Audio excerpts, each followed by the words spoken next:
Hello.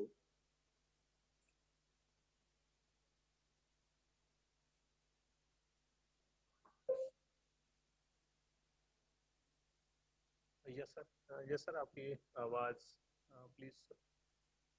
हाँ, can you check? आवाज clear आ रही है? आपकी नहीं आ रही वॉइस। हाँ हाँ सर, अभी अभी चेक करना, अभी आवाज़ आ रही है ना sir? Video.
Hello.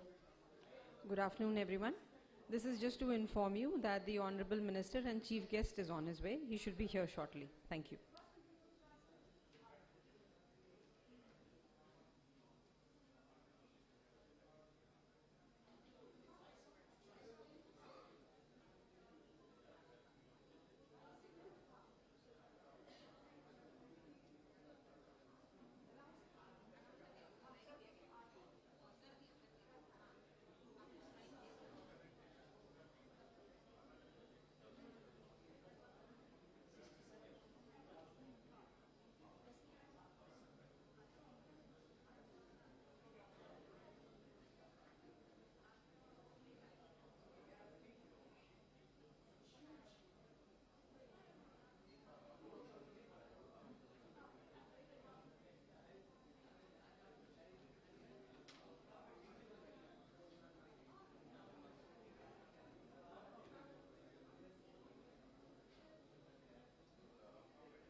Good afternoon, everyone.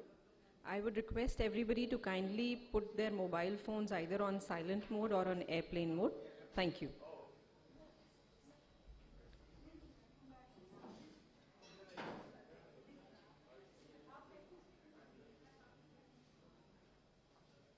I would request everybody to kindly take their seats. Thank you so much.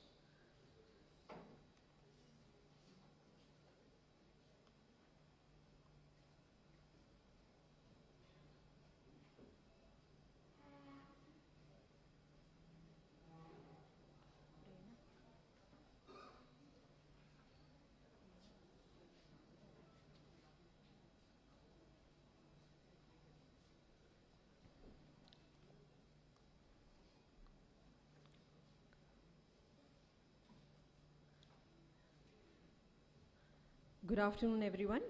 I'm Aditi Garg. I'm the daughter-in-law of late Shri Manoj Srivastava ji and Mrs. Neena Srivastava.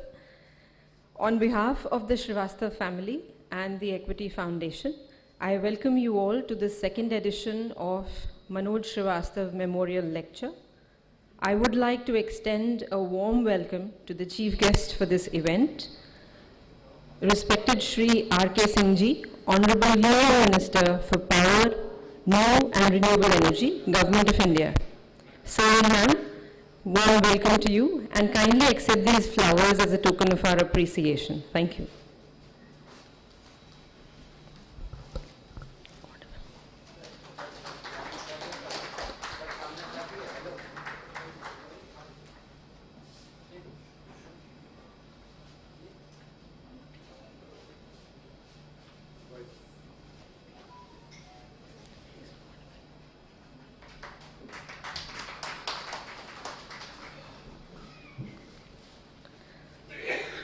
Thank you, sir. Thank you, ma'am.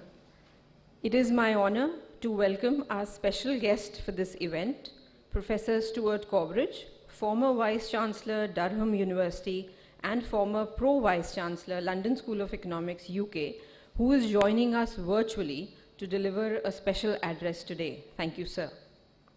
It is my pleasure to extend a warm welcome to the speakers of the memory sharing event for this session. Shri Shashikant Das, sir, retired IAS, Governor RBI, who's joining us virtually. Shri Amitabh Kant, retired IAS, India's Sherpa at G20 and former CEO Niti Aayog, joining us virtually. Shri Satnarayan Mohanty, retired IAS, former Secretary General NHRC, joining us virtually as well. Dr. Arvind Jha, retired IFS, Principal Chief Conservator of Forests, Government of Maharashtra. Shri Deepak Singh, IAS, Principal Secretary, Education, Government of Bihar. Shri Manikant Thakur, former Senior Bureau Chief, BBC India. And Shri Nilay Upadhyay ji, renowned writer and poet. It is my pleasure, my privilege to welcome all of you here today to cherish and honor the life and legacy of late Shri Manoj Srivastava ji through this memorial lecture, the first edition of which was held last year, where Nobel laureate Professor Abhijit Banerjee had delivered the seminal address, as many of you would know. Everyone present here has been associated with Papa in their own way, and it is with a sense of immense gratitude that we gather here today to cherish, honor, and remember his very myriad associations, his vision, and his legacy. एक रोशन दिमाग था, न रहा. एक रोशन इंसान था, न रहा. शहर में एक चिराग था, न रहा. Late Shri Manoj Srivastava ji was a known polymath, an able administrator, a keen academic, an idealist in the garb of an implementer, a dreamer with the task of a doer. His life was full of vitality and vigor, his work full of passion and purpose. He donned many hats during his lifetime, but as they say, uneasy lies the head that wears the crown. On the one hand were his sterling successes, whether be it in his personal life or his professional sphere, but on the other, his trials and tribulations, his struggle both within and without. Great spirits, they say, have always encountered violent opposition from mediocre minds. Papa, nevertheless, plodded on. He was known to be a voracious writer, a brainiac amongst bureaucrats, a warm-hearted taskmaster as a boss, and an ever-involved, engaging father to his children. Many present here today have known Papa longer than I have, and perhaps even longer than the family. But the one quality that struck about him was his joie de vivre, his thirst for knowledge. He was a prodigious learner, and his willingness to learn was unquenchable. With him, everything was significant and magnificent and majestic and grand. He was driven, the way a few blessed are, by a higher purpose. His ways were methodical, perhaps due to his early erudition in the sciences. His ideas prolific, and his interests were manifold and myriad. From a prince to a pauper, he could connect with them all. When I try to recall his presence, I'm often struck by how delightful and illuminating his conversations used to be. For me, he will always be the raconteur par excellence. He would regale us with stories and incidents and events and happenings. And I think what was the highlight of these conversations was always his ability to go into the most minutest of details of the most commonplace of things and come up with the most unique explanation or observation about them. I think for me that stood out the most. His sense of humor was always on point, if not infectious. But grander still was his sense of purpose and call of duty. He carried the idealism of 70s in his heart. He was a people's administrator, a voice that spoke truth to power, and one who believed in meeting the magnitude of his challenges with the measure of his actions. He was a man who aimed for the stars, and very often he settled for nothing less than the exoplanet.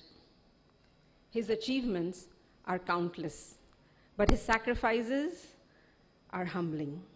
I quote a famous poet, "One equal temper of heroic hearts, made weak by time and fate, but strong in will, to seek, to strive, to find, and never to yield." His life was a testimony of triumph over reason, of a triumph of reason over authority, of hope over adversity, and of will over fate. बिछड़ा कुछ इस अदा से कि रुत बदल गई, बिछड़ा कुछ इस अदा से कि रुत बदल गई, एक शख्स सारे शहर को वीरां कर गया. I now call upon Roshni, his daughter, to share with us a brief biographical profile of the great soul. Papa, a life remembered.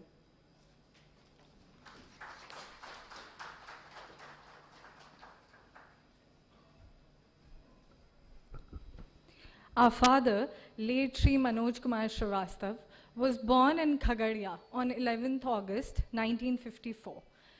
He did his schooling mainly at St. John's, Ranchi, but eventually he joined KR School, Betia, where he was awarded the Raja Boy for being an all-rounder. Then he joined St. Xavier's, Ranchi, where he was pursuing BSc honors in physics. That is when his father passed away, when he was just at the age of 19 years. He secured second position in the university while pursuing physics honors at St. Xavier's, Ranchi. He was a gold medalist there. Then he switched streams. He was inspired by the JP movement and joined the Jawaharlal Nehru University and pursued MA in sociology. He funded his studies by giving tuitions, going in Vasant Vihar. Till date, he has an unbeaten record in JNU, where he pursued sociology. Even though he had a quench for academics, the situations, and his father's dream for him to pursue the civil services, that is when he gave his exams for the UPSC, and in the first attempt he cracked the IPS and joined it in 1979. Eventually in 1980, he secured third position in India and first position in Bihar, and that is how he got into the IAS. From then on, he served in various capacities in a career spanning 35 years, including his memorable stints as DM and collector in Ara and Sasaram and SDO in Hajipur. Later on, he served in senior positions in Tourism Department, Panchayati Raj, and Disaster Management. He retired in 2015 from the Chief Secretary rank, and post that, he served as the Director General for Center for Good Governance for a period of 1 year. During his career, to quench his academic thirst, he went on study leave in Cornell, MIT, LSE, Cambridge, and Oxford. That is where he pursued his higher studies and carried out his research work in Bihar, West Bengal, and Madhya Pradesh on the theme of pro-poor governance and governmentality in India. He has several public articles in renowned publications and peer-reviewed journals. And he has co-authored a book published by Cambridge University Press titled Seeing the State with Stuart Corbridge, whom we will have a chance to hear later. In the last couple of years, he was associated with IIM Ahmedabad as Distinguished Fellow, National Institute of Advanced Studies, Bangalore, as an adjunct professor. Before I end this, I would like to share a clip of Papa, in his own words, sharing how he was destined to get into the IAS, his struggles.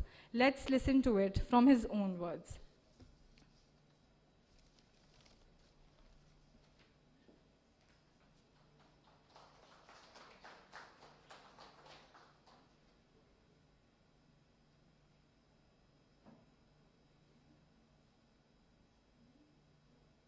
पिताजी इस दुनिया में नहीं है, लेकिन अगर IAS बनने की मोटिवेशन कहे, नींव कहे, तो उन्होंने ही आपको दी, लेकिन आप बनना कुछ और चाहते थे। फिजिक्स में मुझे बहुत शौक था और उस वक्त अल्बर्ट आइंस्टाइन और उनके स्पेशल थ्योरी ऑफ रिलेटिविटी वगैरह से जो मैं लड़के के रूप में, बच्चे के रूप में स्कूल में समझता नहीं था, पर मैं जानता था कि बहुत बड़े जीनियस थे। तो मैं उनसे कहता था कि मुझे आईएएस नहीं, मुझे फिजिसिस्ट और अल्बर्ट आइंस्टाइन की तरह बनना है। तो ये बहस तो चलती थी, पर अब जीवन चक्र जो घूमता है, तो जेपी मूवमेंट में जब हम लोग कॉलेज में थे तो ट्रेमेंडस इंस्पिरेशन था जेपी मूवमेंट का, और समाज परिवर्तन में कुछ मेरा भी योगदान हो, और जेपी के आइडियल्स को देखा हम लोगों ने, महसूस किया, तो वो भी बात आई। लेकिन तब तक मेरे पिता प्रीमेच्योर डेथ में उनका डेथ हुआ, और चूंकि उनकी एम्बिशन थी, तो उसी वक्त तय हुआ मेरा जो कमिटमेंट था मेरे पिता की तरफ कि नहीं, मुझे आईएएस बनना है। टफ पीरियड ऑफ टाइम जो है वो आपने देखा आईएएस बनने के सफर में, उसके बारे में कुछ आपसे जानना चाहेंगे हम। फादर की डेथ के बाद घर बहुत दिक्कतों में गुजरा, और कोई नहीं था जो घर संभाल सके। माँ मेरी थी किसी ढंग से अपने रिश्तेदारों की मदद से, तो स्थिति तो ये भी थी कि आज सवेरे खाना बने, शाम को न बने कि न बने, यह भी श्योर नहीं था। उस परिस्थिति में चूंकि मुझे आईएएस के पिता और मिशन के कमिटमेंट से था, लेकिन मुझे और भी कुछ जीवन समझने का शौक था। मैंने कहा मास्टर कि 500 रुपया मैं लेता हूँ और मैं जाता हूँ दिल्ली, और वहीं मेरे दोस्त ने कहा है कि ट्यूशन ब्यूरो होता है और वहाँ छोटे बच्चों को पढ़ाने के लिए ट्यूटर की काम मिल जाता है। तो उसको ऐसा काम मिला और मैं खुद पढ़ाई का खर्चा निकाल सकूंगा तो मैं रहूँगा, और नहीं तो मैं लौट आऊँगा। उसी में मैं गया था, तो आईटी दिल्ली में मेरा वो दोस्त था, और वहाँ ट्यूशन ब्यूरो था, और चौथे पाँचवें क्लास के बच्चे पसंद बिहार वगैरह में लगे हुए थे, ट्यूशन का ये था। तो मैंने वो ट्यूशन करना शुरू किया, एक घर नहीं, 2 घर, 3 घर, 150 रुपया उस वक्त चौथे बच्चे पाँचवें के बच्चों को पढ़ाने का मिलता था।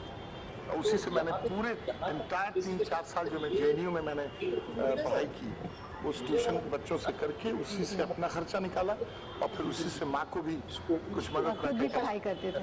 मनोज जी, एक और आप आइडियाज वाले लीडर रहे हैं सर, थॉट लीडरशिप जिसको बोलते हैं, तो आप तो सर यहाँ पे बहुत सारी चीजें करा सकते हैं सर अगले 1.25 साल में सर। एक करूंगा धीरे धीरे। हाँ अभी मैं करोगे तो ठीक है, धीरे धीरे।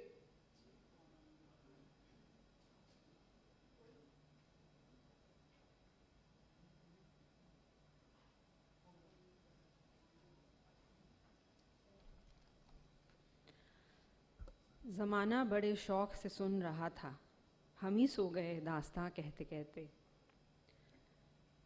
I would now request the chief guest for this event, Honorable Shri R.K. Singh sir, to kindly share his thoughts. I'll just give a brief background of sir. Sir is the Union Cabinet Minister, Government of India. He's a Member of Parliament from Ara, Bihar since May 2014.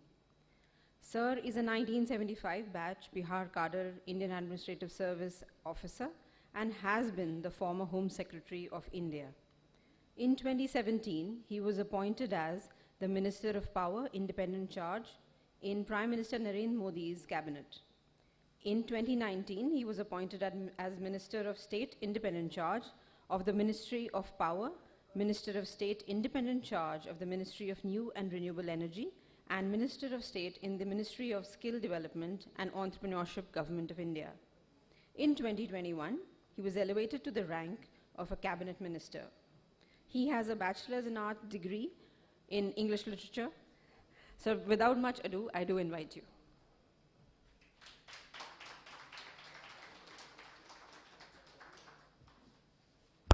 I think most people here would know me. So,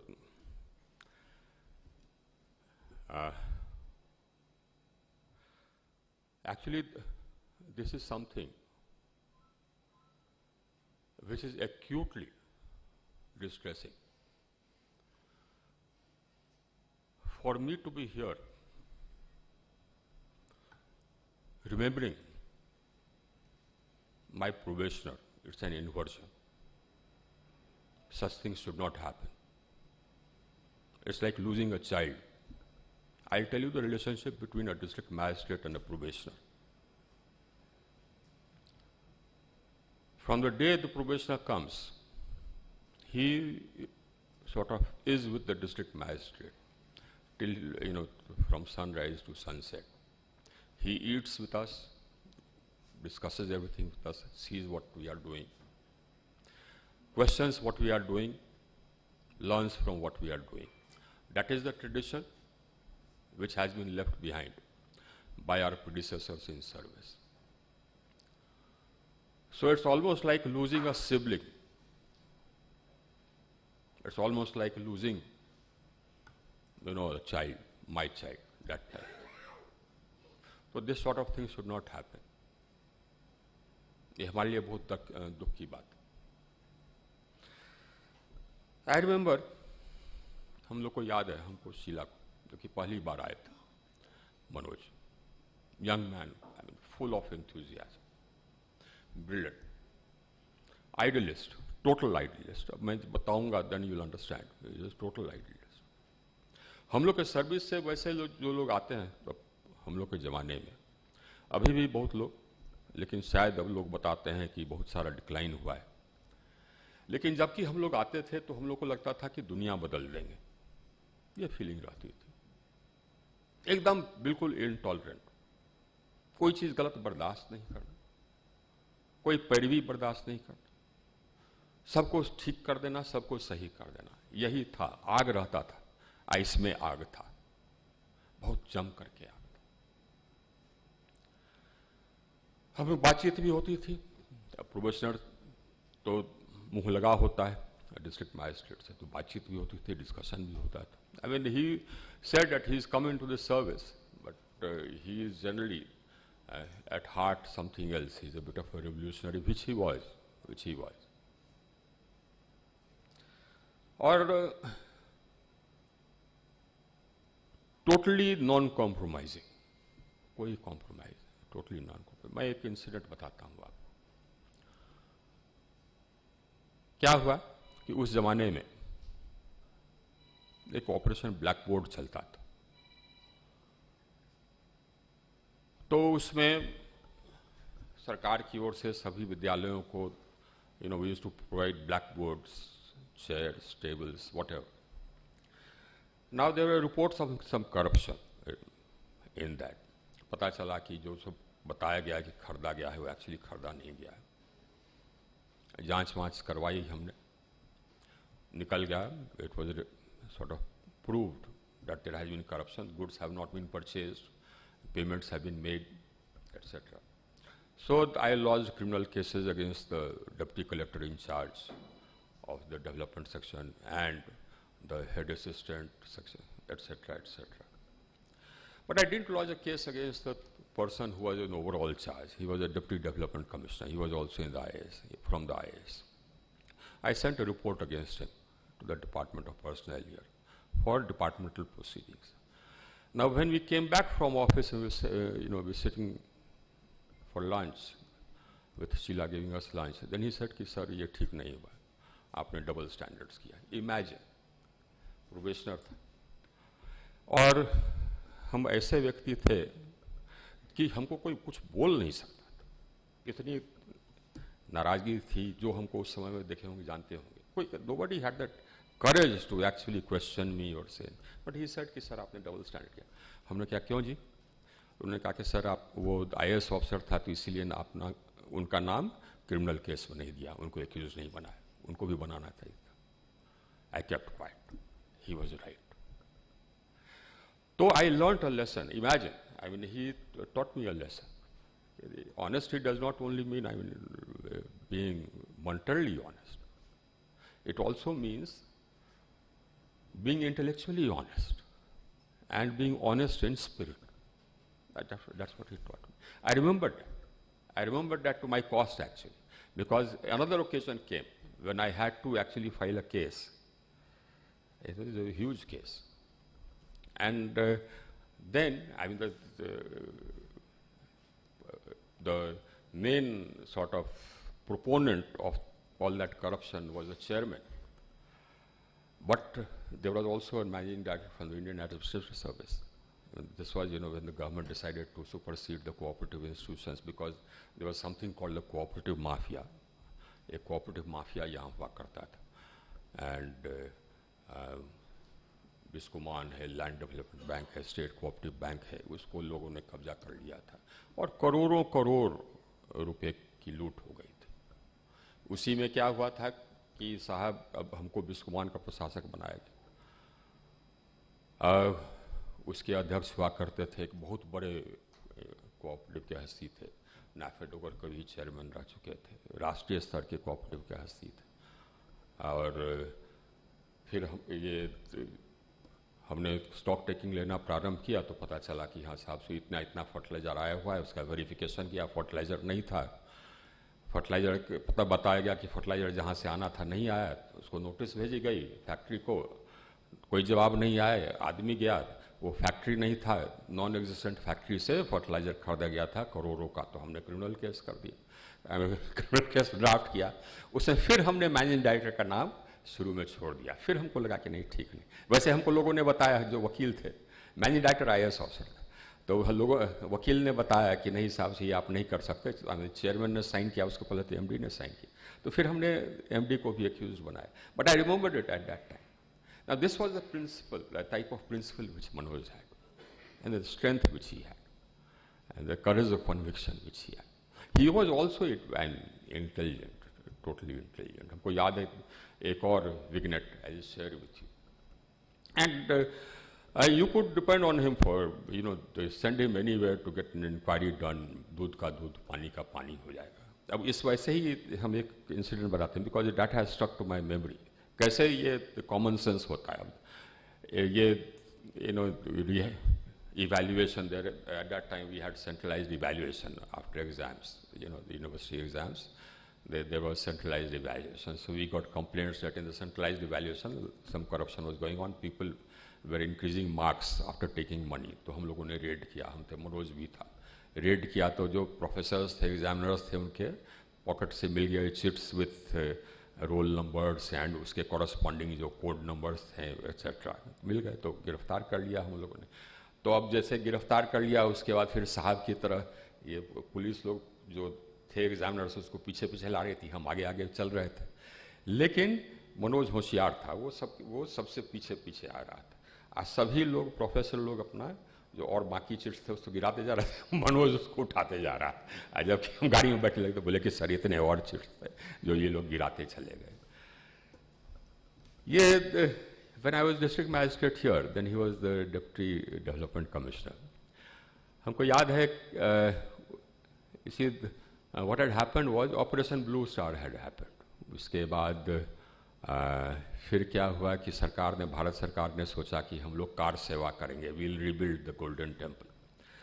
Now, in order to give credibility to that car seva, the government of India thought about having the head priest of the Patna Sahib Gurdwara presiding over that car seva.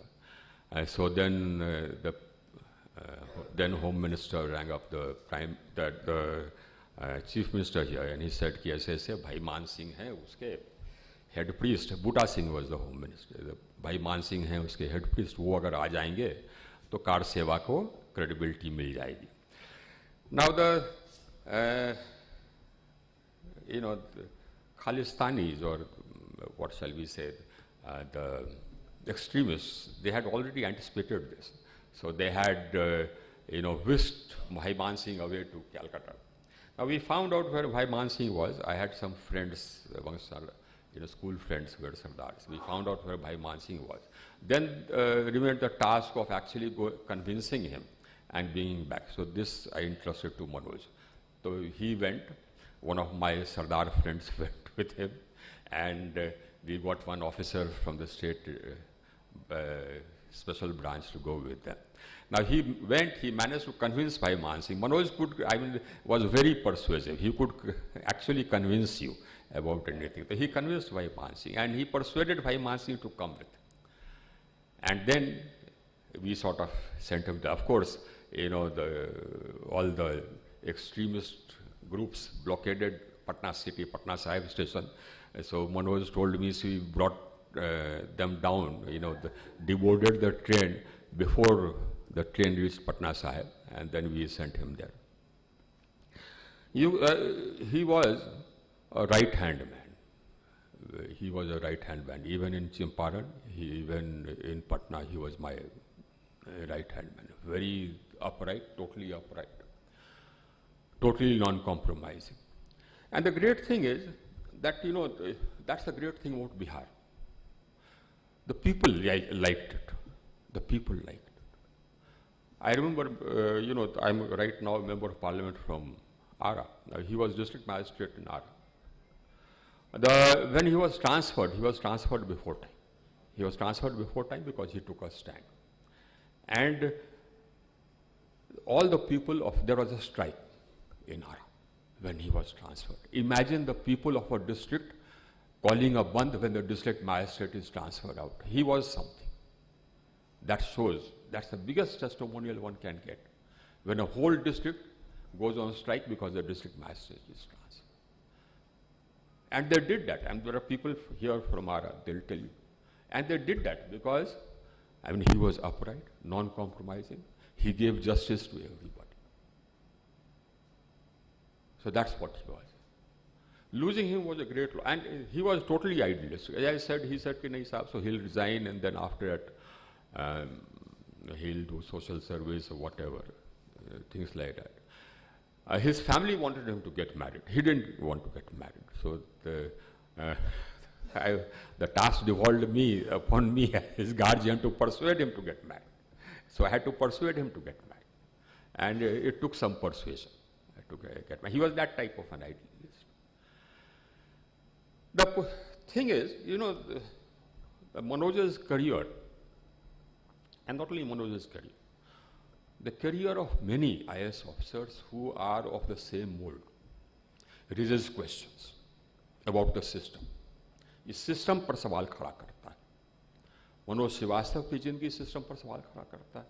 उसके जैसे और जो IAS पदाधिकारी हैं, जो idealist हैं, जो idealist आते हैं, उनकी जो यातना, उनकी जो झंझट होता है, उनका जो स्ट्रगल होता है, वो होता है ऐसा। आप उनसे पूछिए, उनके परिवार से पूछिए। कॉन्फ्लिक्ट होता है डे 1 से होता है, झंझट होता है डे 1 से होता है, क्योंकि सिर्फ और सिर्फ इसीलिए क्योंकि आप सही काम करना चाहते हैं। तो मनोज की जिंदगी एक सवाल है। अब वो सवाल है आपके नहीं, हम लोग सबके आज के डेमोक्रेटिक सिस्टम पर। और शर्म आनी चाहिए कि हम लोग का डेमोक्रेटिक सिस्टम ऐसा है, ऐसा हो गया है, ऐसा विकृत हो गया है कि एक ईमानदार मजबूत आदमी उसको पचता नहीं। जनता को पचता है लेकिन उसको नहीं पचता है।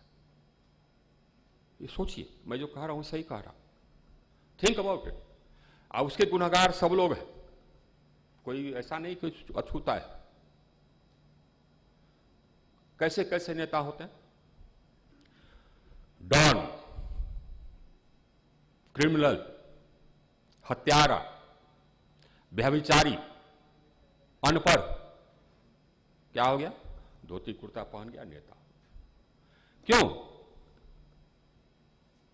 इसलिए कि लोग वोट कर देते हैं। यही मैं अपने लोगों को कहता हूं आरा में भी। तब कहते हैं कि बहुत भ्रष्टाचार।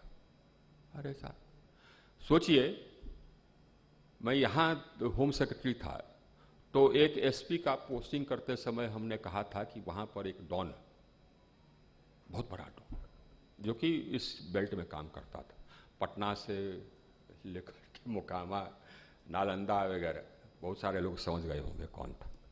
हत्यार। हमने कहा था कि आई वॉन्ट हिम अपस्टेयर्स। नेता हो गया। कभी वो तो शायद एमपी नहीं बना, कि वो भी बना एक बार, और उसकी पत्नी एमपी।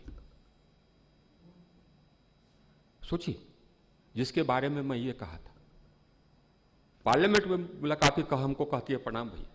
बोले कहां आ गए सर, ये क्या है? एक विधायक है जो बार बार विधायक हो जाता है, 8-10 हत्या किया हुआ है। ये क्या? बोरा के बोरा भर करके पैसा बनाता है मंत्री सब ट्रांसफर पोस्टिंग में, सबको मालूम है, कोई कुछ कहता नहीं है। वो सब एकदम चनक के धोती कुर्ता झाड़ करके चलता है। ये क्या है? शर्म आनी चाहिए। ऐ क्यों होता है?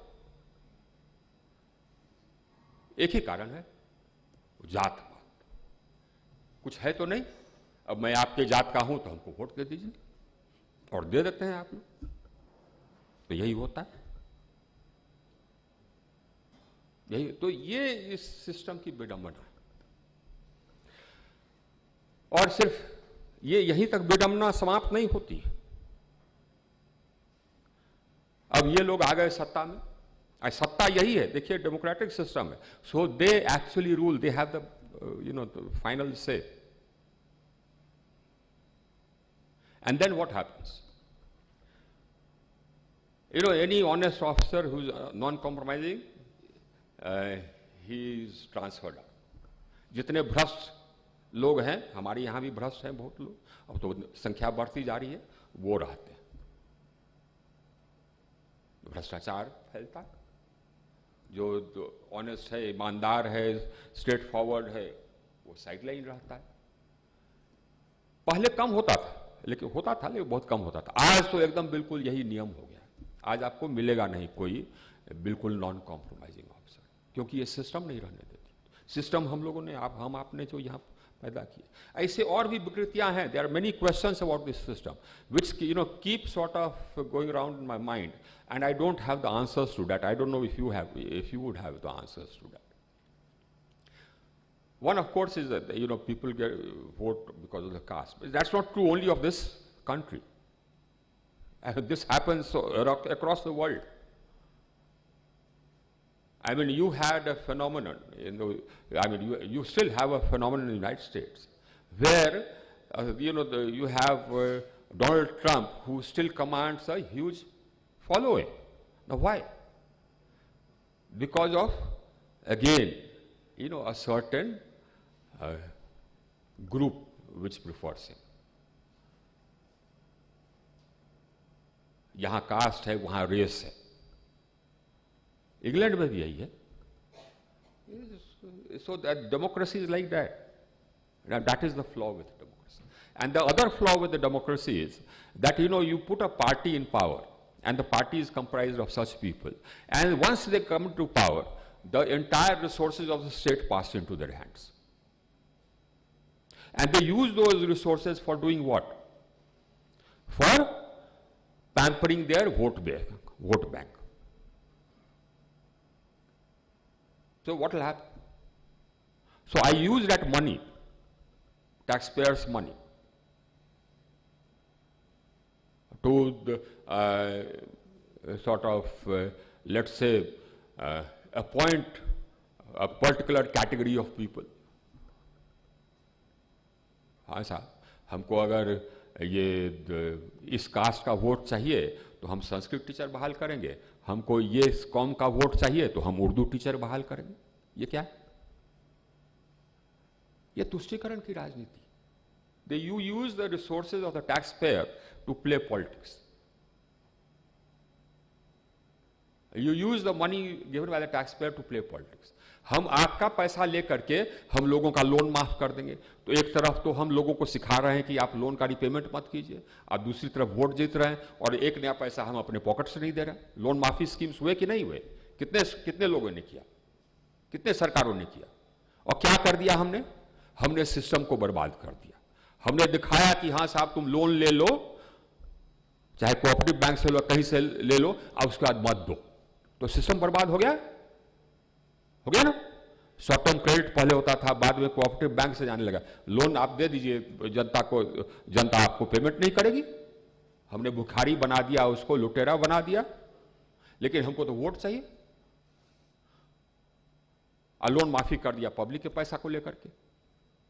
So that is the other, fallacy in this system, where, this so-called democratic system. It is a democratic system, but that is a fallacy in this, that all the resources, all the power goes into the hands of some unscrupulous people. What is the remedy? Of course, education is a remedy. That is a remedy. Now, there is another problem with this, with our system, and that problem is the prevalence of money. So, and if you have a prevalence of money, then people who are corrupt, who have lots of money, they find it easier to fight elections. How do we set it right? We can set it right if good people come forward to, join politics. I started off that. I said that, not only me. I was there in Madan. We used to think that, why this sort of thing is happening, because good people don't come forward to join politics. So what's the solution? Let us start a party. Even Manoj has said that, yes sir, you start a party, I'll join you. But then that also is very difficult. Why? Because of the money power in politics. So what is the solution to that? I think it is absolutely necessary that we do state funding of elections. We do that, then this money power will get reduced. But today, the question before us is not only of Manoj Srivastava, but of the whole system. And Manoj Srivastava is a question on the whole system, or people like Manoj Srivastava, officers like Manoj Srivastava are a question on the whole system. पहले हमारे जमाने में ऐसे नेता हुआ करते थे, अभी भी कुछ हैं जो कि ऐसे लोगों को तरजीह देते थे. They used to sort of, respect that. अभी भी हैं एक दो कि नहीं साहब, सो अपराइट है, ईमानदार है, हमारी बात नहीं सुनता है तो किसी की बात नहीं सुनेगा. ये पुराने जमाने में थे लोग. अब उनकी संख्या नाराज हो गई है पॉलिटिक्स में. अनपढ़ तो है ही है, लेकिन अनपढ़ होना ही सिर्फ एक ये बहुत बड़ा एक ड्रॉबैक नहीं है. अगर अनपढ़ हैं लेकिन उनको बुद्धि है, उनको ग्रासरूट्स की जानकारी है, तो हमें एक्सेप्टेबल है, क्योंकि उनको ग्रासरूट्स की जानकारी है और उनका हृदय साफ है, मॉरली अपराइट है, तो एक्सेप्टेबल है. लेकिन वही दिक्कत कि अनपढ़ भी हैं, गुंडे भी हैं, चोर भी हैं, तो फिर अच्छे लोगों का कहीं पर गुजारा नहीं, और देश का कोई our future is not looking very bright. We need to think about these questions. I think we need to think about these questions because these are questions which impact the future of our country and the future of our younger generation. What are we doing? What have we done?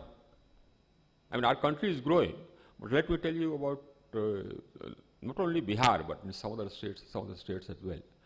I mean, the educational system for the poor, let's say public education, let's say the schools. Now, the poor don't have a chance in life. Why? Because they send their children to government schools. And in the government schools, instead of 7 teachers, you have 2. And out of them, 1 teacher does not know how to sort of actually write one single correct sentence. That's the situation in Bihar. What will happen to the poor children? They only go there.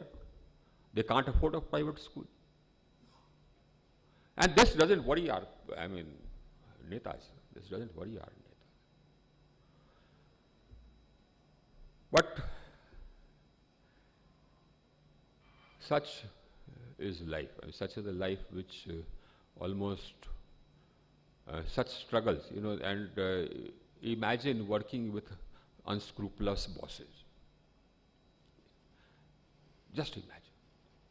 लड़ाई होती है, झंझट होता है, tension होता है, blood pressure हो जाता है, आप घर आते हैं नाराज रहते हैं, आइए पूरी जिंदगी रहती है। तो जो आइडियलिस्ट होकर के आता है इस सिस्टम में, उसको परेशानी रहती है, बहुत परेशानी रहती है। We have to create a country, we have to create a system where the idealists are looked up to. I said possible, it is possible. I'll give you an example myself, Motihari. I mean, I had not spent 6 months there when, you know, there was about 7 or 8 MLAs and 2 ministers. They all, the chief minister had come to Muzaffarpur. They all landed up there and said, what sort of collector we have sent there? He doesn't listen to us at all. हम लोग का कोई वजूद ही नहीं. Now the chief minister heard them out. And mind you, the chief minister was Jagannath Mishra, much maligned Jagannath Mishra. He heard them out. And then he said कि किसी को रहने दीजिएगा जो कि किसी की बात नहीं सुनता है. Imagine. They were all his party, the ministers and the MLAs. Well, I mean, there were people like that. And there was a chief minister जिसके जबकि हम SDO थे तो उसके क्योंकि हम कोई विभेद नहीं करते थे तो जबकि रेवेन्यू कलेक्शन हुआ उस जमाने में रेवेन्यू कलेक्शन बहुत जोरों का होता था तो हमने विभेद नहीं किया तो उनका भी मकान वहीं था उस समय चीफ मिनिस्टर नहीं थे he was in politics he was I think MP और समथिंग लाइक दैट तो उनके घर पर भी बकाया था तो वहाँ पर भी पुलिस और मैजिस्ट्रेट पहुँच गए क्योंकि पेमेंट नहीं किए थे नोटिस जाने के बावजूद और बैल वैल खोलने की नौबत बैल वैल खोलने लगे तो खैर उनके छोटे भाई आए पेमेंट कर गए उसके बाद वो मुख्यमंत्री बन गए तो हमने इनको कहा कि अब पैक वैक करिए हम यहीं थे कलेक्टर तो क्यों तो हम बोले कि अब ट्रांसफ़र हो जाएगा नहीं हुआ कैन यू इमेजिन तो ऐसे भी लोग थे बट अब नहीं अब एक भी नहीं कोई नेता है ऐसा हमको नहीं लगता और जबकि देश में या किसी प्रदेश में ऐसी स्थिति हो जाए जबकि ईमानदारी का कदर नहीं हो तो उसका भविष्य अंधकार में है इसके बारे में सोचिए I miss Manoj every day क्योंकि there was I mean it's just not right that you know somebody so young should pass away it's just not right and somebody so promising should pass away it's just not right thank you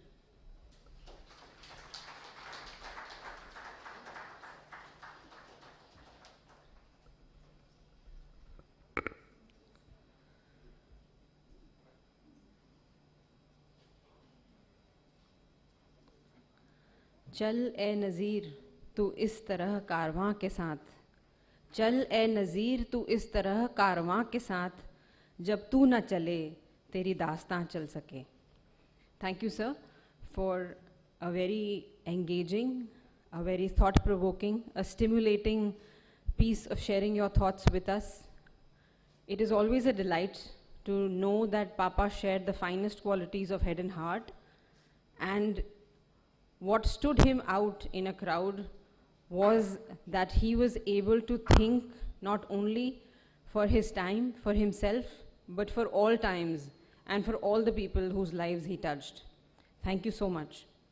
I would like to now introduce our next speaker who would be delivering the special address for this event, Professor Stuart Corbridge.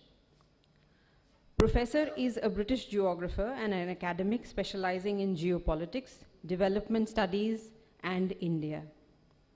From September 2015 to July 2021, he was the Vice Chancellor and Warden of Durham University, UK. And from 2013 to 2015, he was the Provost and Deputy Director of London School of Economics. He has also been the Professor of Development Studies at LSE. He has held various academic positions in many universities across different continents. Sir has had several major contributions to international development theory, beginning in 1986 with his critiques of radical development.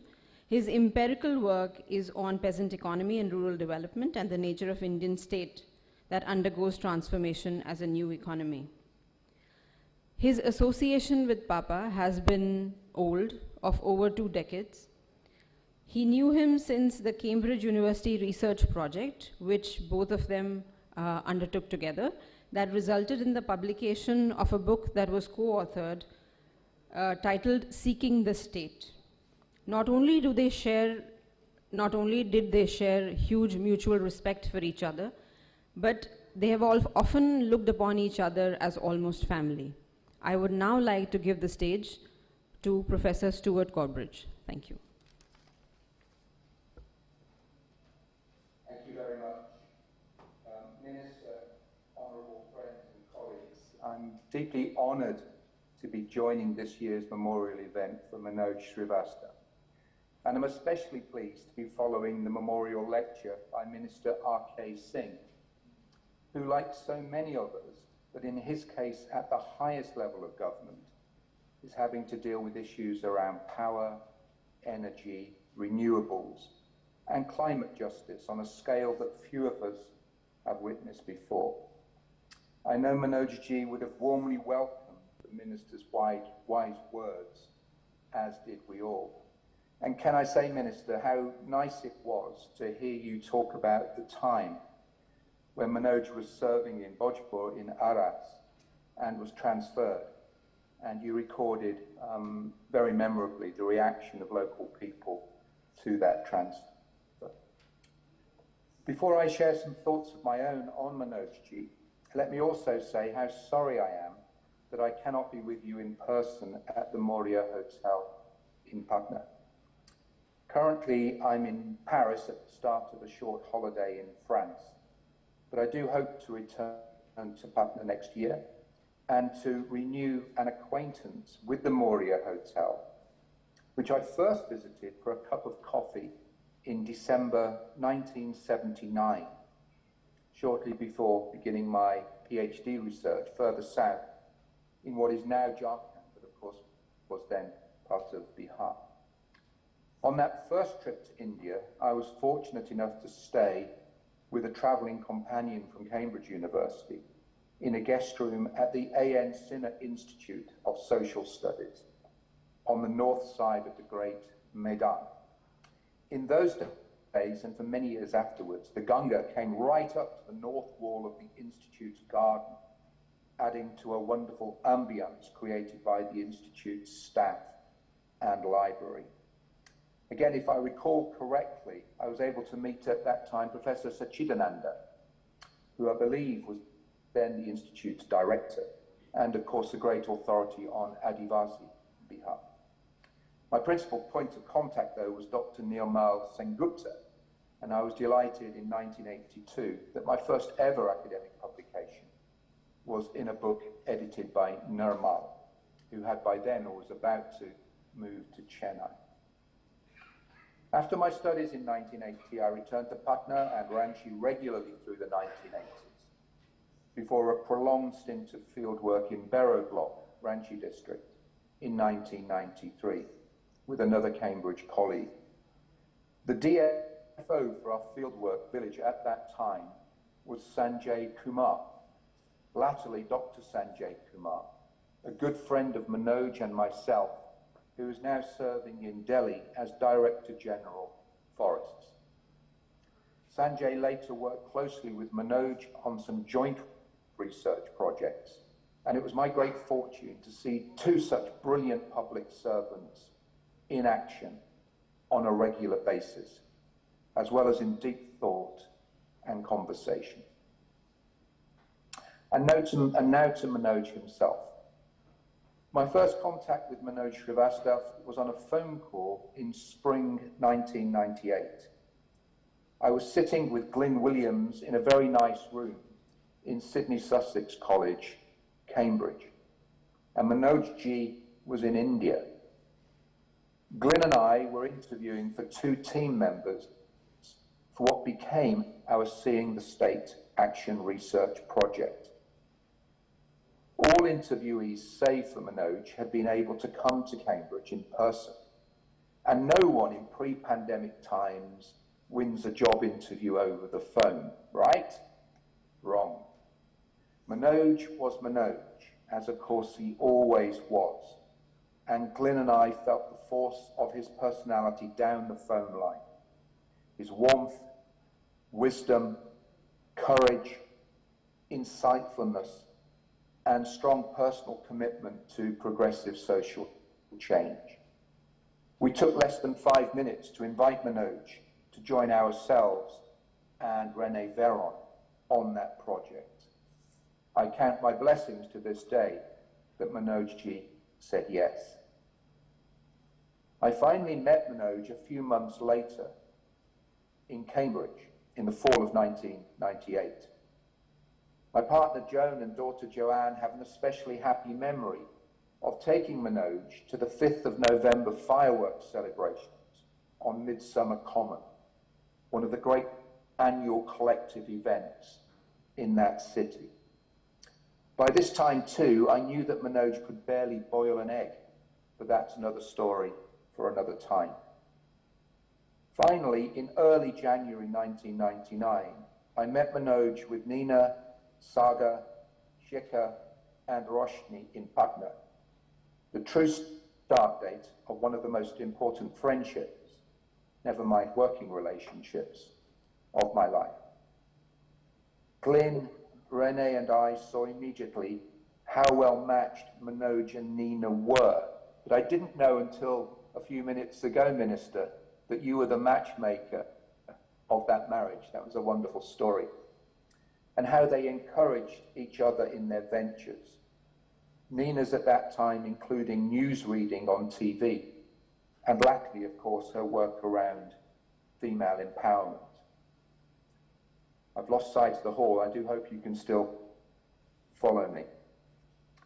Manoj and Nina together provided a wonderful home for their children, and Manoj would be as proud today as Nina to see Saga progressing in the Indian Police Service, and Shikhar and Roshni moving upwards in the legal profession. He would also have loved playing with his grandchildren, a privilege very sadly denied to him and them. Life can be cruel, as we all know. But let me return to January 1999 and happier times. Over the next few months, including many wonderful planning days in Patna, the four of us in the research team honed our research questions and methodologies and agreed our primary field sites in 5 village block districts of Bihar, Jharkhand, as it was very soon to become, and West Bengal. We also agreed that our work would have a primary focus on how poorer people saw and engaged the state around the employment assurance scheme, primary education, and their interactions with government officers in the police, forest, and border security services. Wherever Manoj and I were in Hajipur, and to a large extent also in Bhojpur, he would be widely recognized and widely known for being the fiercely fair and incorruptible IAS officer who had earlier bucked so many governance trends in his native state. Manoj ji was a big presence in every way, big man, as you all know. I recall once being on the north bank of the Ganga in Hajipur, in a prospective field village, not one that we actually settled on. The location was beautiful. When an exasperated Rajput farmer declared that the chief minister then was, and I quote, worse than Hitler, worse even than Sikandar. I also recall meeting Lalu Prasad Yadav at least twice with Manoj and enjoying our conversations with that extraordinary man and some members of his family. But again, that's another story for another time. With Manoj, there will always be other stories of Manoj ji as an officer and government servant, as a great thinker and proud member of academic communities at JNU, MIT, Cambridge, and LSE, where I later worked with Manoj on issues relating to primary education in Bihar and Madhya Pradesh. And as a friend and family man, something I will come back to shortly. Lastly, though, before turning back to friendship, let me acknowledge that this memorial event is taking place 2 days before the 75th anniversary of India's independence from British colonial rule.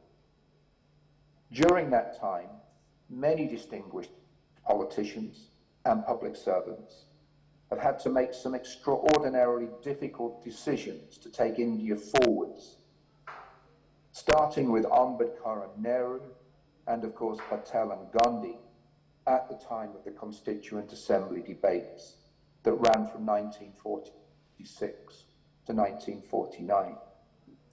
I mention this now not only to hail India's achievements since independence, though these have been many and clear to see for those of us visiting the country over a period of more than 40 years, but also to salute those politicians and public officials who are able to combine rigorous, clear, and critical thinking with a disposition to act wisely, moderately, and inclusively in a world marked still by division, privilege, and imperfection.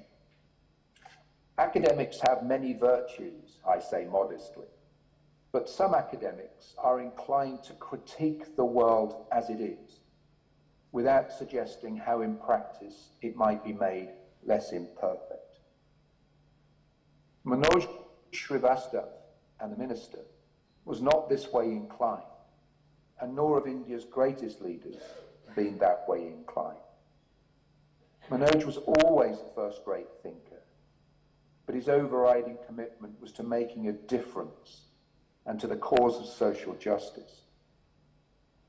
75 years ago, the Prime Minister of the United Kingdom was Clement Attlee, and I'm minded today of his rejoinder to colleagues in London on his left flank and to his right when he was negotiating a loan agreement with the United States government in 1945.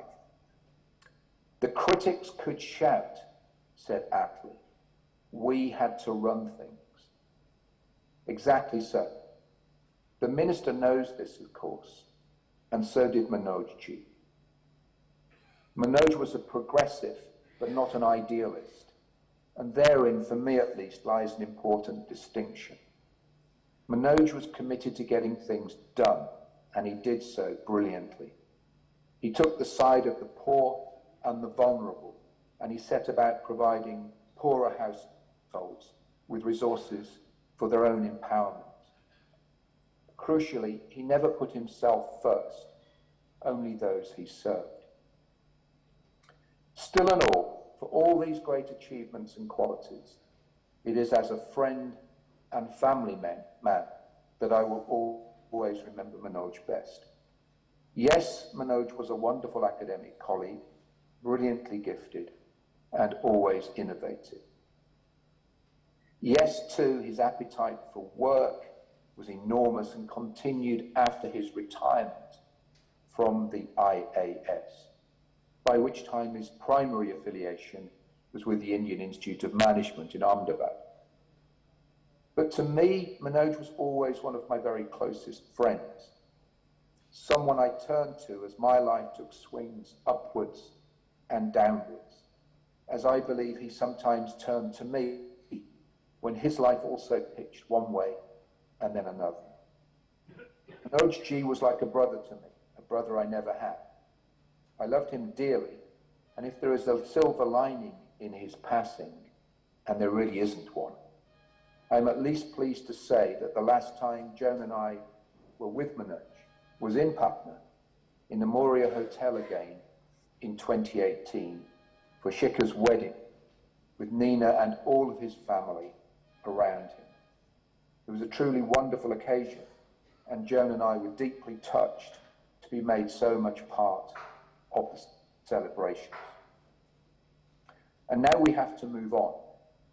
Manoj was always deeply proud of all that Nina and their children have achieved and will go on to achieve, as well he should have been. And Nina and the family were just as pleased, we all know, to be in the company of this truly amazing man, this hugely charismatic, deeply ethical, determined, rigorous, clear-thinking, humorous, brave, generous bear of a man that we were all so honoured to know and love. Manoj Ji, I loved you as a brother, and I continue to miss you very deeply. Take care, everybody. Stuart. Thank you.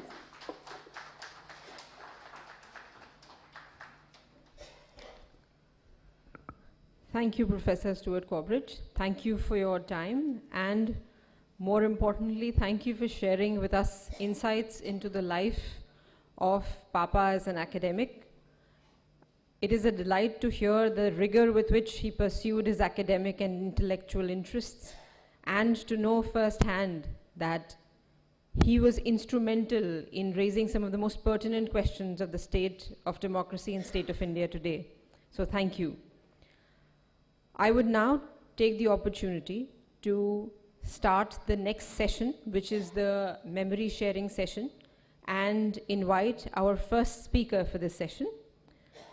Shri Shaktikant Das sir is currently serving as the 25th Governor of Reserve Bank of India. He was earlier a member of the 15th Finance Commission and India's Sherpa to the G20. Sir is a retired IAS officer of the 1980 batch and hence a batchmate of Papa. During his career as an IAS officer, Sir has served in various capacities for Indian and Tamil Nadu governments, including as Economic Affairs Secretary, Revenue Secretary, Fertilizer Secretary as well. He has also served as India's alternate governor in the World Bank, ADB, NDB, and the AIIB. He has represented India in various international forums. He has, as I mentioned, been a close batchmate and a close friend of Papa's, a confidant and a companion. I now request him to share his thoughts with us. Sir. Thank you. Thank you very much. I hope I am audible. I hope I am audible. Yeah, thank you very much. At the outset, I would like to thank Nina ji and the whole family, the entire family, for inviting me to be here to share some of my thoughts and my association with Manoj. Our friendship spanned 40 years or so, right from 1980 when I joined the IAS, when all of us in our batch reported for the training at Mussoorie Academy. That was the first time I sort of interacted with Manoj closely. Of course, he was in the JNU, the Jawaharlal Nehru University, and I was in Delhi University. So we did had seen each other, but had not really interacted that closely. So 1980 September brought us together, and that started a friendship, a very close friendship, and an understanding which lasted for 40 years. I join all the other distinguished dignitaries and the entire audience which is present there, and some of our colleagues, my ex-colleagues from the IAS, my batchmates who are also participating, I share the feeling of a big loss that we don't have Manoj amidst all of us. But there are great remembrances, and I will cherish it for a long time. Now, there are 4 aspects which I would like to mention, and I shall be very brief because there are others also to follow. Now, the first aspect I would like to highlight is Manoj at the academy. Now, it was very evident right from those days that Manoj was indeed a great scholar. Now, many of us who had completed our education and we had joined the civil service, for us, the initial few months were of, we had a great time of fun, friendship, enjoying so many things which, we had not been able to do earlier because one was busy with studies and with preparing for the exams and other things. So in academy, there was a sense of, there was a sense of new satisfaction. And but Manoj was right from that time. He was always a scholar, and I think very rarely I saw him in the academy without having a book in his hand, and that became a point for many of us in the batch to always pull his leg and say that, look, buddy, there are other things in life, but he did not miss out in other things. So he was always, he was always with a book. Some new idea was always working in his mind. He always had a new thought, and he was always prepared to enter into deep discussion on any issue, be it some land issue, or be it the issues relating to rural development or agriculture, or the anti-poverty programs. I mean, these are the areas where he had great interest.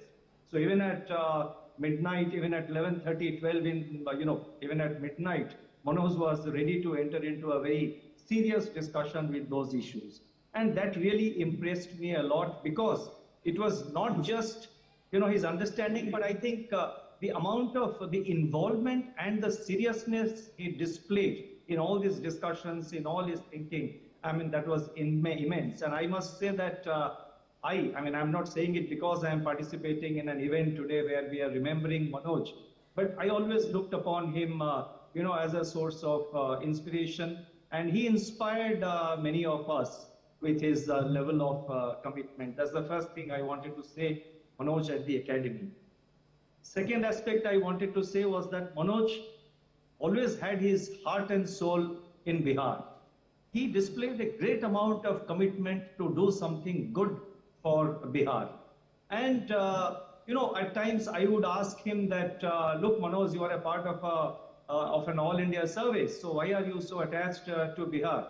Then he would, in his inimitable style, would say, "Ki boss, Bihar needs a lot of development. There are lots of challenges," and he displayed a great understanding about the development challenges which Bihar faced in those days, and that was 1980-81. So the kind of challenges Bihar had even from that time, he had a very deep understanding of the various facets of the development challenges which Bihar faced. He had a very deep understanding of sectors relating to land holding, land reforms, agriculture, rural development, and many of the things which he had shared during that, during those days in academy and thereafter during the service. Whenever we met him, he always was prepared to have a very deep discussion about Bihar. And many of the things which he had told me about the land holding issues in Bihar, the issues relating to agriculture and rural development in Bihar, when I became a part of the finance ministry in central government, and thereafter I became a member of the 15th Finance Commission, I realized that indeed Manoj, had a depth of understanding, which I really truly appreciated and realized when I came to the finance ministry in Delhi, and then when I became a member of the Finance Commission. And he always had a very high level of commitment. He was very serious and keen to do something great for Bihar. The third aspect I wanted to mention was Officer Manoj. Now, Officer Manoj, I think many of you who are sitting in the audience, I mean, some of you belong to the government, to the civil services, and you would have seen Manoj in much closer quarters being from Bihar. And his track record as a civil servant was excellent. He displayed the highest level of commitment, depth of knowledge, and understanding of issues, and above all, he displayed a very high level of integrity. That is what I think the professor was mentioning earlier, and one of our eminent members, former members of the Indian Civil Service, the Honorable Minister Shri R.K. Singh, he is also participating in this event, and I'm sure he is more familiar and more aware of the kind of contribution that Manoj made to the civil services and to the administration of Bihar. The fourth and the final aspect I would like to mention is Manoj, the person. I mean, despite his high intellect, despite his scholarly abilities and his integrity, his seriousness, Manoj always had a very lighter side to him. And he had a great sense of humor, which was very subtle. He had the, ability to accept, the most satirical jokes at his expense. And that requires a lot of self-confidence to acquire jokes when somebody is pulling your leg or making fun of you. And of course, it was all done in good spirit and with good humor. But he displayed a great, not only he had a great sense of humor, which was very subtle, but he had the ability to accept jokes at his expense. I think in the earlier event, immediately after his demise, I had shared with I had shared this experience, which I remember even till today. The formal high dinner we had in the academy, where you are taught to, how to handle the knife, how to handle the spoon, the fork, and all that. And Manoj and I, we were sitting opposite each other. And during that dinner, which lasted for about 45 minutes, I think Manoj came up with some deadly one-liners and two-liners at the whole, making fun and satiring the whole, the formal dinner of the knife and fork, because he had a very healthy contempt and disregard for such formalities in life. So as we remember Manoj, I remember various facets of Manoj, the batchmate from the academy, Manoj, the friend of 40 years, Manoj, a person with great commitment for Bihar, Manoj the scholar, Manoj the administrator, and Manoj the person. I cherish a lot of excellent memories with Manoj, and I once again thank Nina ji and for the whole family, and to the whole family for inviting me to be here and share some of my experiences and thoughts. I very much wanted to be in Patna. I could not, but look forward to a future occasion. So I will stop here, and thank you once again, everyone. And let us remember once again Manoj for all the good things, for all the great things that he did, and what a wonderful person he was. Thank you. Namaskar.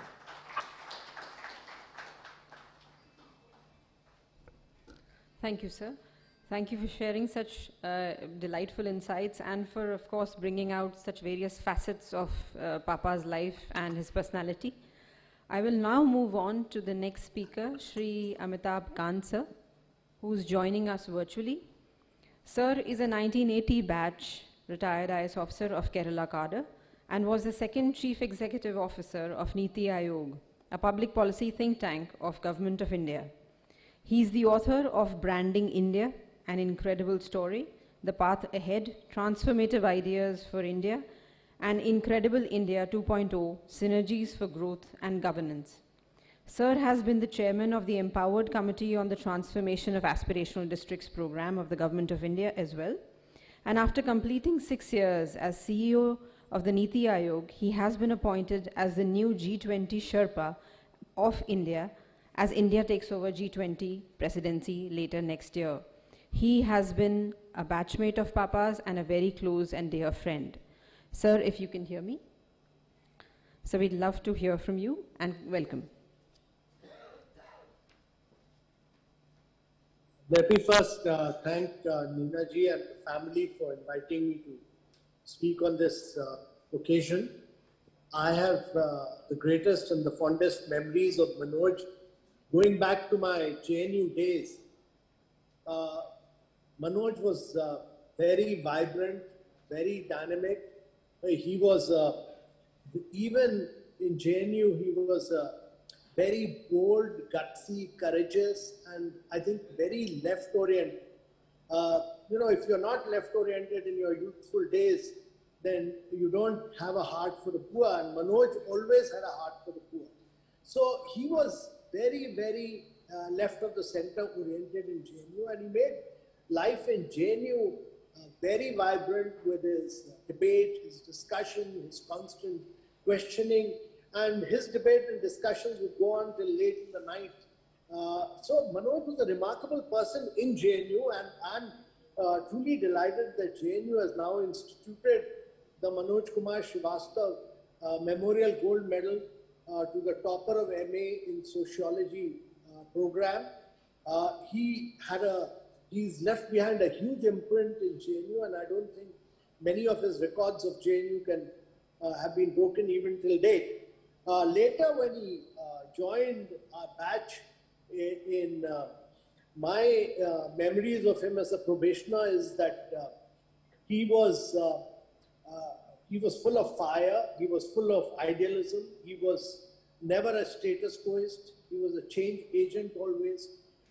One thing which I always remember was that whichever guest lecturer who came to the JNU, Manoj would ask really long, winding, complex questions to the guest lecturer, and quite often the guest lecturer would get foxed and find it difficult to answer or respond to his questions because the questions themselves were so complicated that the lecturer would not be able to respond to them. And he was a remarkable person who brought life and energy and vibrancy to the whole batch, a 1980 batch in JNU, at both Hari Cafe and in the lecture classes and across the academy, because he's one person with whom you could joke, one person whose leg you could pull, one person who had whose leg you could pull always long, and everybody called him as Manojwa in the academy.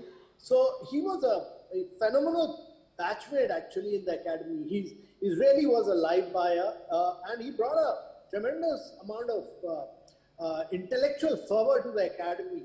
One of the rare few people who looked beyond the immediate course, he looked beyond the immediate job, and no wonder he went on. Look at his academic track record from Cornell to MIT to IIM Ahmedabad to Cambridge to LSE. I don't think anyone in the service I've come across who's had such a phenomenal track record of going to so many academic institutions, doing so much of original research and publishing so many papers, books, working with intellectuals, doing so much of research work. So phenomenal track record of academics. So even in the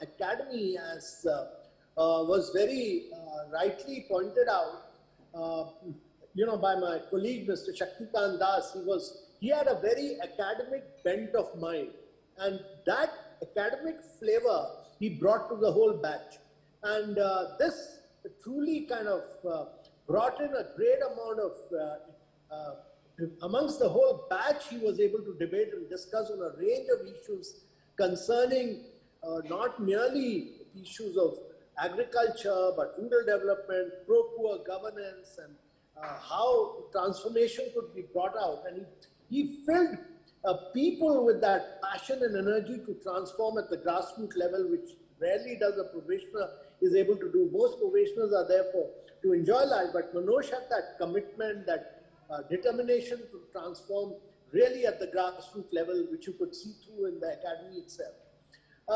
Later, he was, I found him, he was one of those batchmates who had so much of commitment towards academics. So he did so many courses, and he was, I really many times, much later when I was in Kerala cadre, I met him once and I really felt that a person like him should have been in Kerala rather than Bihar, because if he had come to Kerala, he would have got this, he would have really blended well with the communist regime of Kerala, much more than what he had done in Bihar. And the communists would have loved him because he had that huge commitment for community development, he had that huge commitment for self-help groups, he had that huge commitment for improving learning outcomes and health outcomes. So I strongly believe, I strongly believe that Manoj was an intellectual par excellence who landed up in a wrong state of Bihar. He should have been in a state like Kerala, and in Kerala he would have, he would have been the greatest officer, treasured and welcomed, and people would have loved him, and he would have been the greatest man ever, the greatest civil servant ever, because he was ideally cut out for a state like Kerala. But he had that commitment for Bihar. He had that passion for Bihar, as Shakti pointed out. He had that tremendous zeal and energy to transform his state of Bihar. And therefore, he constantly had this vision of transforming, and he wanted to do intellectual work. And therefore, he's one of the rare officers whose track record, if you see, is just full of academic work, at the same time working, coming back, doing work, going back, doing academics, coming back and doing work again. So one of the rarest few people. Later, much later, I met him when I was, Joint Secretary Tourism, and I was doing the Incredible India campaign and all that. He had come back as a Secretary Tourism. He was in the tourism sector. I think he was Commissioner Tourism or Secretary Tourism, and I had a long discussion with him. And then I found out that, his commitment, his passion, his energy had remained fully intact. He, in fact, it had not really remained intact, it had almost redoubled, because he was one of the few officers who, with seniority, had remained a man of great ethics, a man of great dedication to doing work, and he came back with a vast number of projects which we sanctioned from Government of India. So much of the work that you see in Gaya and in Bihar, and you see in Bodh Gaya, Rajgir, Nalanda, was because of the projects we sanctioned during his term as Commissioner Tourism or the Tourism Development Corporation. He was there, he held many jobs relating to tourism. So I could see even at that stage, he was a man who was wanting to transform Bihar through Buddhism tourism. And we worked in great partnership even at that stage. So I really, throughout my career, whether as in JNU or as a probationer or as an academician or through his service, he was a man with the highest level of integrity. He was constantly a change agent. He was constantly a man who was non-compromising. He was also a non-conformist. He was not a normal, natural civil servant, because he was a man who was determined to change. And therefore, it has always been a pleasure and a delight working with him, knowing him, learning from him. He was extremely inspirational and motivational. He kind of inspired all his batchmates throughout. He was a person, when we all learned that he was no more, all of us got together and all of us were in a state of shock. We couldn't believe it. All of us got together and had a ceremony for him. And therefore, he's one person who's left a huge void. He's left a huge vacuum for all of us.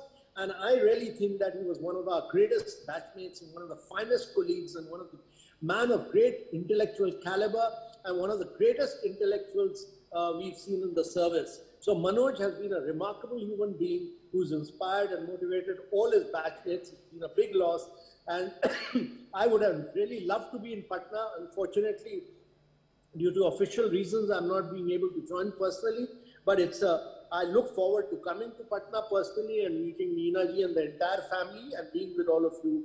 And it's been thank you for inviting me to join this occasion. Thank you so much.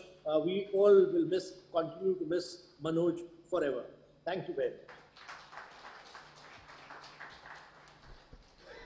Thank you, sir. Thank you for your heartfelt, evocative, and very touching tribute to Papa, and of course bringing to life his formative and foundational years.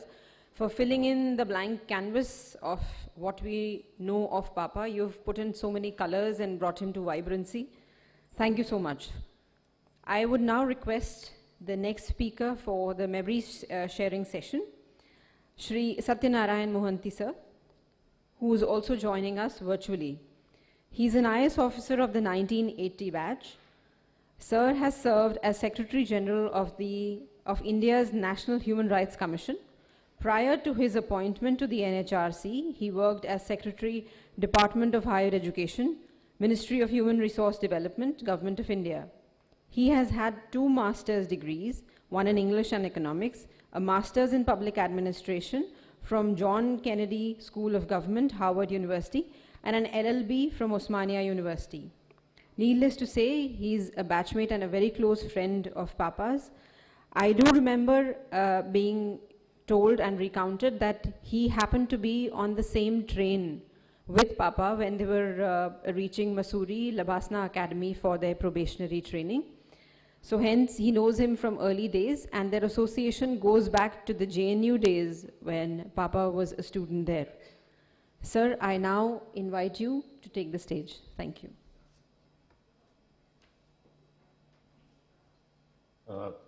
Thank you, Ninaji, and thank you to the family. I still remember both me and Manoj traveling together in the train, and when he got down, I told Manoj, I'm repeating what has already been told. He said, "Kabhi nahi bhulna," and that is my connection with him.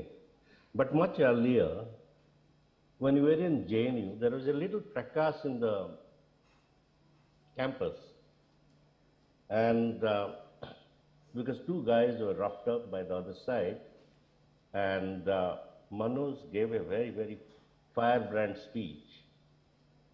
So after the speech and in that speech, whatever is the contention today, what is free speech, etc., came in very strongly. And after the speech, Manoj was about to go to join the IPS or something like that. So I told him, Manoj, you are a firebrand. He said, we must always take sides. Silence only encourages the tormentor and not the tormented. And it didn't make too much of sense then. But with life's experience, it comes with tons of meaning. That time it looked like the small fracas. Yes, they belong to 2 different political formations, so naturally feelings are running high. But what he said is that people will have to take side, and that is so true. The great thing about Manoj was that when he laughed like hell. When he got angry, he could get good and angry. He was alive. And he remained that till the end. And maybe 10 days into this national lockdown, he rang up and said that I'll come after this lockdown is over and we'll discuss. I have got a lot of good ideas, etc., and it is moving. Both of us should sit down and discuss, but that was not to happen. But he remained alive till the end. Academy, when he joined, I remember Sakti telling Kranti, whenever he saw Manoj, and some other people telling, "Jala do ise, फूक डालो ये दुनिया, जला दो जला दो जला दो, मेरे सामने से हटा लो ये दुनिया." So that is what we associated, that he was a revolutionary. It took me a long time that it is not the Jalado part of that particular song from movie Pasa that was important for him.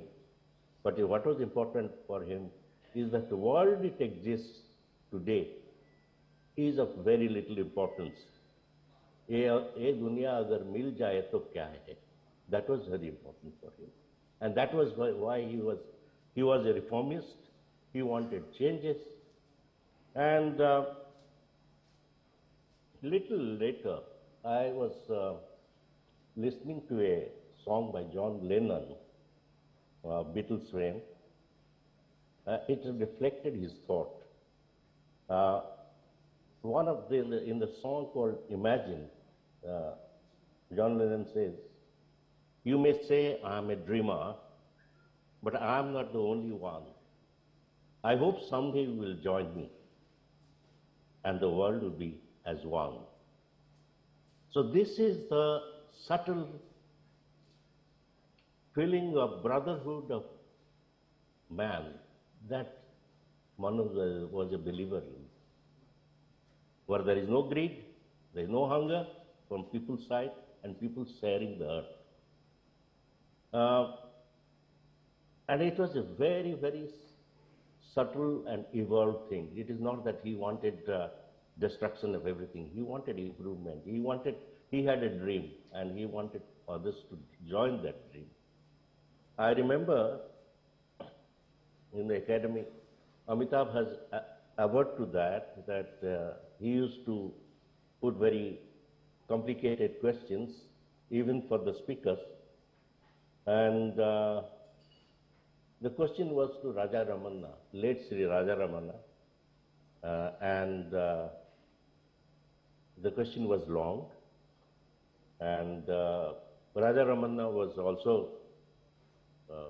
fairly old, retired, and those days. Then he asked, "What is the question?" And Manoj had to pause and tell him the question. But the point is, for him, the question was not very important. He was not asking the question because he didn't know. He knew. He was laying out his understanding to check whether the speaker was in agreement with it. That is what Manoj Srivastava was. His academic brilliance, his felicity with words, his debating ability are well known. There was a mock court in the academy.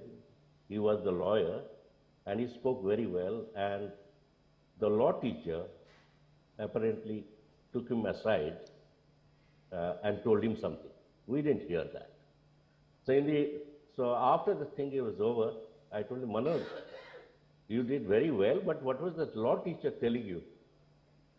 He said, "The law teacher told me that if you join the Supreme Court of India, you'll get 10,000 rupees. And that is for a bunch of professionals who were only getting $1,000 those days." So that was his ability. And I was surprised that he didn't explore that particular thing. And Manoj, in his own way, he lived life to the full. There was a play.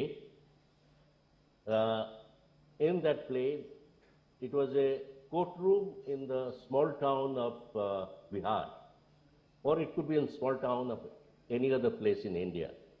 And he acted with aplomb. It was like a real court taking place, and purely because he got the idiom right, he got the situation right, and he could pack in a lot of humor. And I can never forget this 6'2" tall man getting into a sack and playing out Bol Jambure. Okay. Because apparently in the eastern part, this is the Gol Jambure, and he was the Jambure. Okay, so he lived in his own way, life to the full. He probably came a generation earlier or a generation later. But the sparking qualities that he had, they're like Kohinoor, which is to be preserved, and it is a indictment of our society that it doesn't take it that way, and such worthy guys have to wait out I had to suffer tribulations. When he was in Cornell, I was in Harvard, and then he came and he stayed there. I was staying on the 21st floor.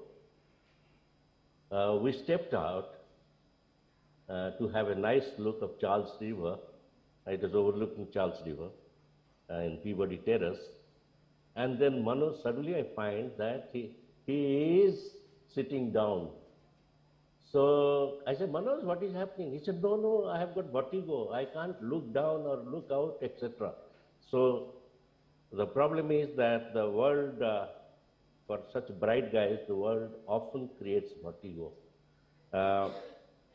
Manoj going, we have lost a part of us, both individually, collectively, and but as I told in our batchmates memorial, he will always be a beacon of light. He is something which is very special. He is someone who is never been afraid of being what he was, and he didn't have any template to follow. His template was what he was, and that was so good. So I must thank the family and Ninaji for giving me a chance to speak here. I'm grateful that I could join in this program and recollect my friends, Nakrabaji, once in a while. Thank you.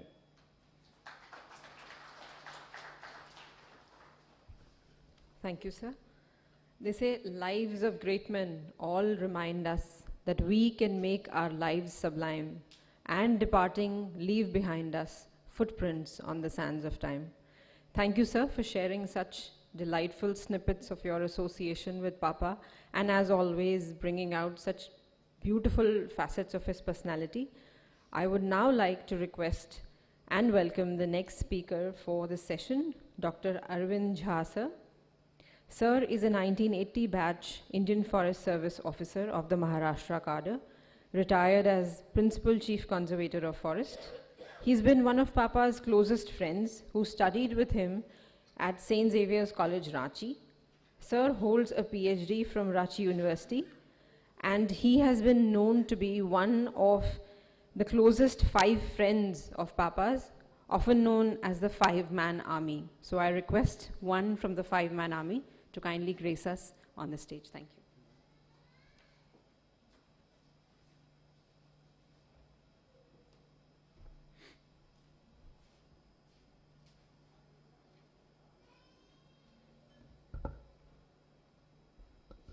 Neena भाभी और श्रीवास्तव परिवार को मेरा बहुत बहुत प्रणाम। मनोज के बारे में बात करना बहुत कठिन है मेरे लिए, लेकिन पिछले साल भी मुझे रिक्वेस्ट किया गया था कि आप आओ बात करो, but to be very frank I was not very confident कि मैं कुछ बोल पाऊँगा। मनोज बहुत ही हमारे साथ रहे और 50 साल का एसोसिएशन हमारा, आई थिंक उससे ज़्यादा शायद यहाँ और किसी का एसोसिएशन नहीं होगा। और उस समय भी, जिस समय कि वो मनोज बिल्कुल बबलिंग यंग 18-19 साल का लड़का सेंट ज़ेवियर्स रांची में ज्वाइन करता है एज ए आईएससी स्टूडेंट, और मैं भी आईएससी सेकेंड ईयर में सेंट ज़ेवियर्स में ज्वाइन किया था आफ्टर माय स्कूलिंग।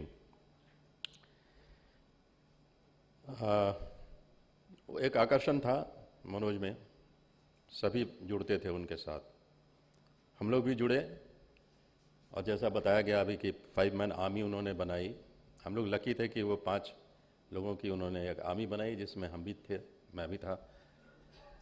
और बहुत एक तरह से हम लोग कुकून में थे। जब स्कूल में रहते हैं तो बहुत ज़्यादा पॉसिबल नहीं होता है कि हम खुल के बात करें, क्या करें। कॉलेज आते के साथ एक नया दायरा मिलता है, और वहाँ पर आकर के जब मनोज जैसा साथ में हो तो आप बहुत सीखते हैं, और हमने भी बहुत सीखा। मनोज के साथ जिया मैं, हम लोगों ने कॉलेज की ज़िंदगी उसके साथ जो जी, मुझे नहीं लगता कि उसके अलावा और कोई होता तो इतना हम कॉलेज के जीवन का लुत्फ़ ले सकते थे। और ख़ास करके इस तरह से कि एक बहुत ही बहुआयामी प्रतिभा जिसको बोलते हैं, multifaceted personality he was. And right from the beginning, many of the things that his batchmates are telling, we could experience them right at the college stage.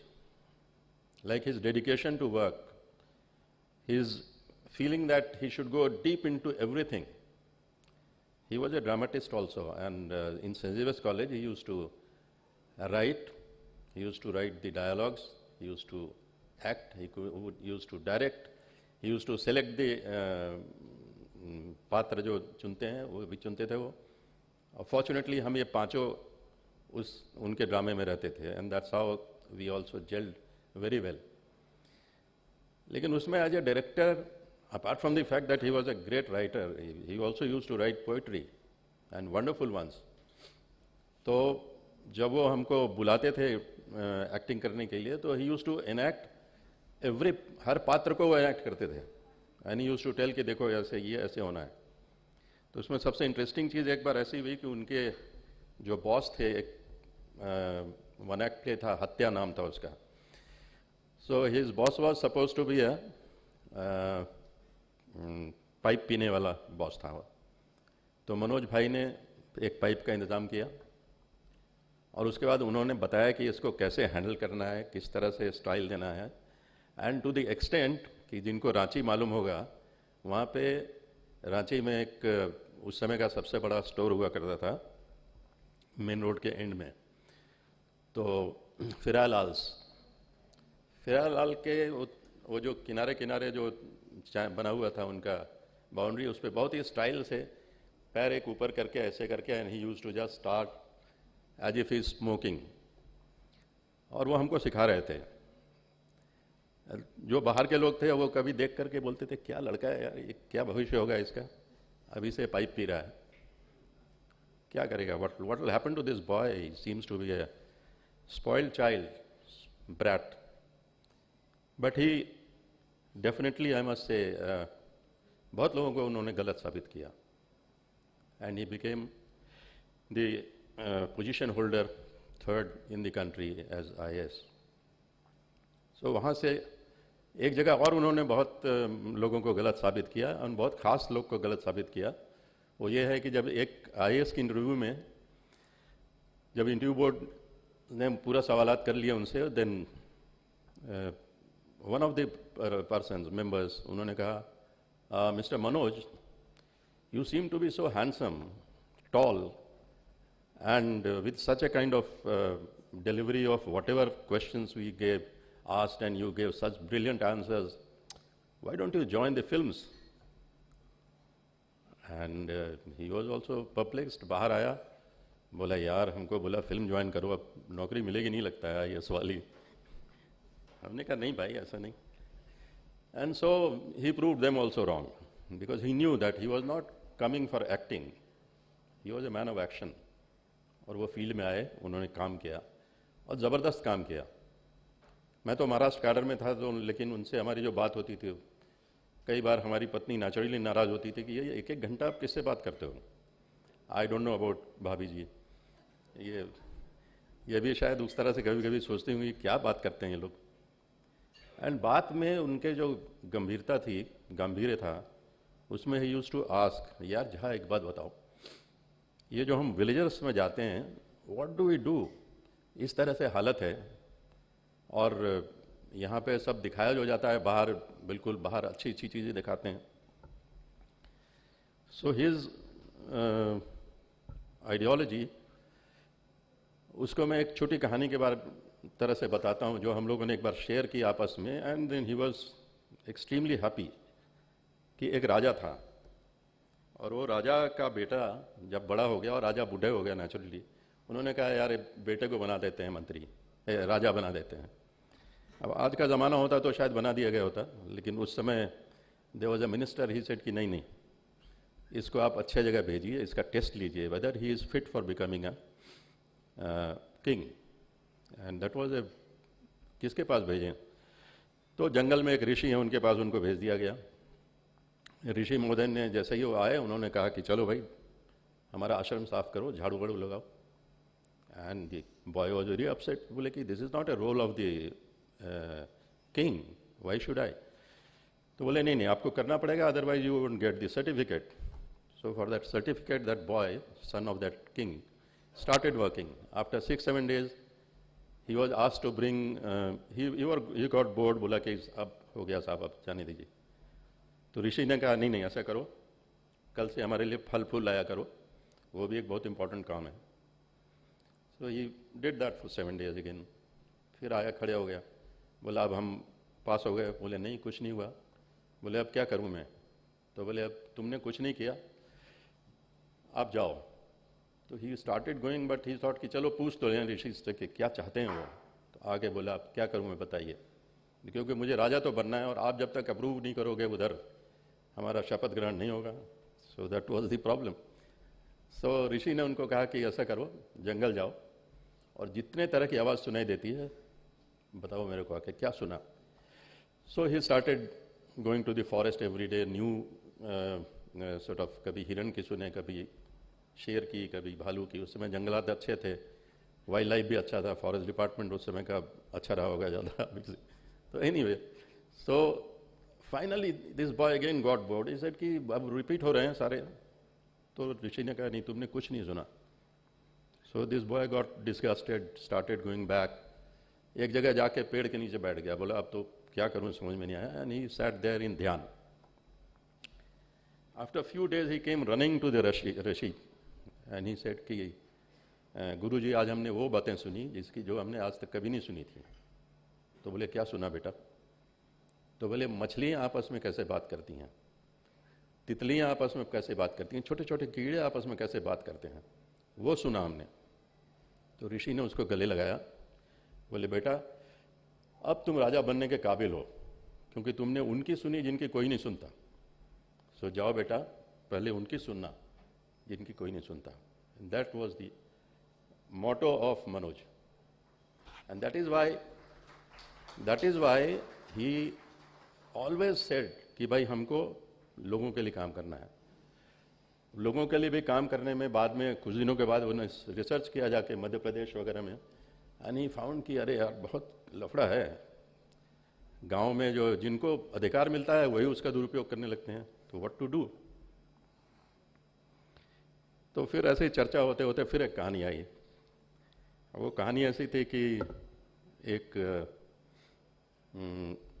ये था, नौकर था, एक मालिक के यहाँ काम करता था. मालिक नाराज होकर उसको भगा दिया.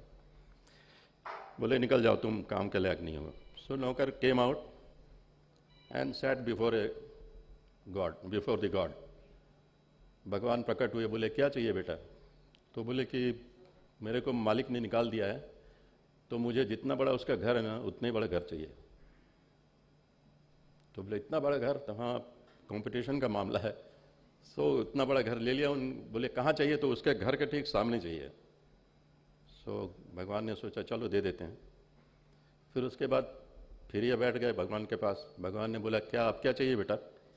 तो बोले उसमें ऐसा है कि सारे फर्नीचर्स ये वो सब चाहिए ना, ऐसे कौन रहेगा वहाँ. तो चलो वो भी दिया.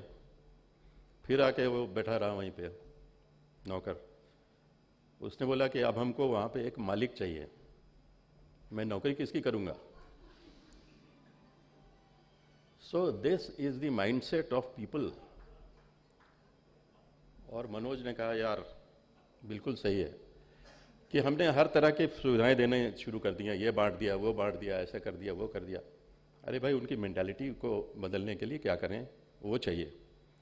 एंड दैट वाज मनोज's लेटेस्ट, जहाँ तक मैं उनके साथ चर्चा करता रहा, लेटेस्ट उसका स्ट्रगल यही था कि भाई how to change the mindset of these people. कि भाई एम्पावरमेंट के लिए 50 चीज़ें हम निकाल देते हैं कि you are getting empowered, but whether you are really getting empowered और not, how to ensure that.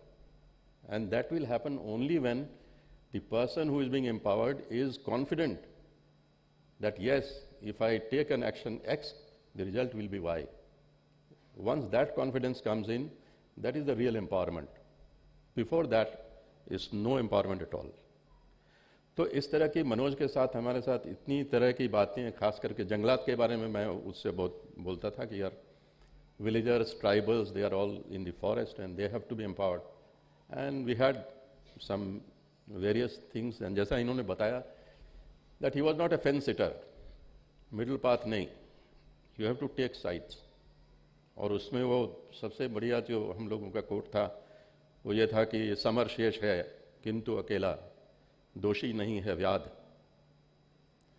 जो तटस्थ हैं समय लिखेगा उनका भी अपराध।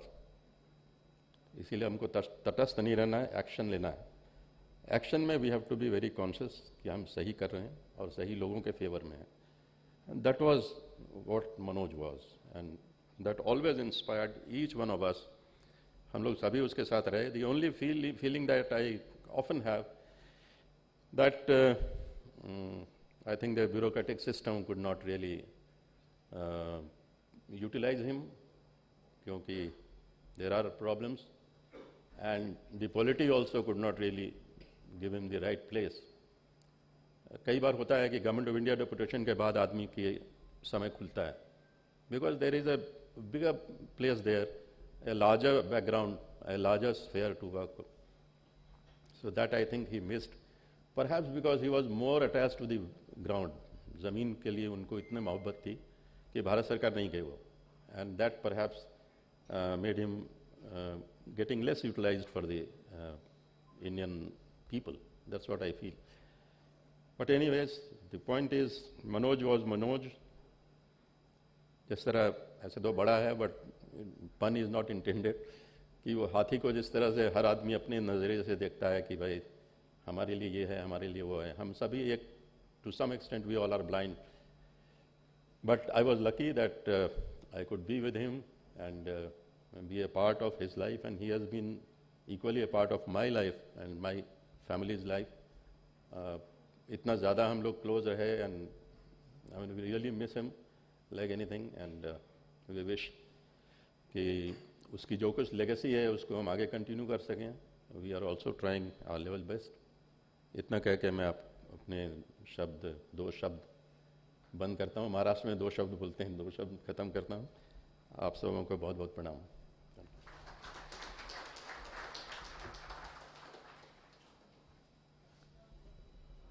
Thank you, Uncle. With your 2 delightful stories, you've really touched the secret chords of our hearts. Thank you. I would now like to welcome the next speaker for this event, Shri Deepak Kumar Singh, sir. Sir is Additional Chief Secretary in the Education Department, Government of Bihar. He is an IAS officer. He is an IAS officer of the 1992 batch and has handled several important portfolios in the state government as well as the central government. Also, he is the secretary of the Bihar chapter of the IAS Association. Without further ado, I would invite him on the stage. He has worked very closely with Papa in the cadre. Thank you, sir.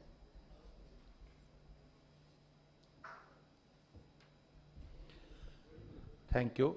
Thank you very much, ma'am, and all the members of SAR's family for inviting me on this occasion. I feel myself very honored. Sir के बारे में जितनी बातें कही गई उससे एक चीज़ जो स्पष्ट होती है वो ये है कि उनकी पर्सनालिटी, उनके जो आइडियल्स थे, उनकी जो एकेडमिक स्पिरिट थी और उनकी जो थिंकिंग थी, वो चीज़ कभी भी चेंज नहीं हुई। ज़्यादातर हम लोगों के साथ ऐसा होता है, खासकर पे हम जब सर्विस में आते हैं या किसी भी प्रोफेशन में हम हों, तो वक्त के साथ साथ हम बदलते चले जाते हैं। कई बार ये बदलाव, हम भले उसको प्रैक्टिकल कहें, बट कई बार ये बदलाव एक तरह से डिटोरिएशन होता है।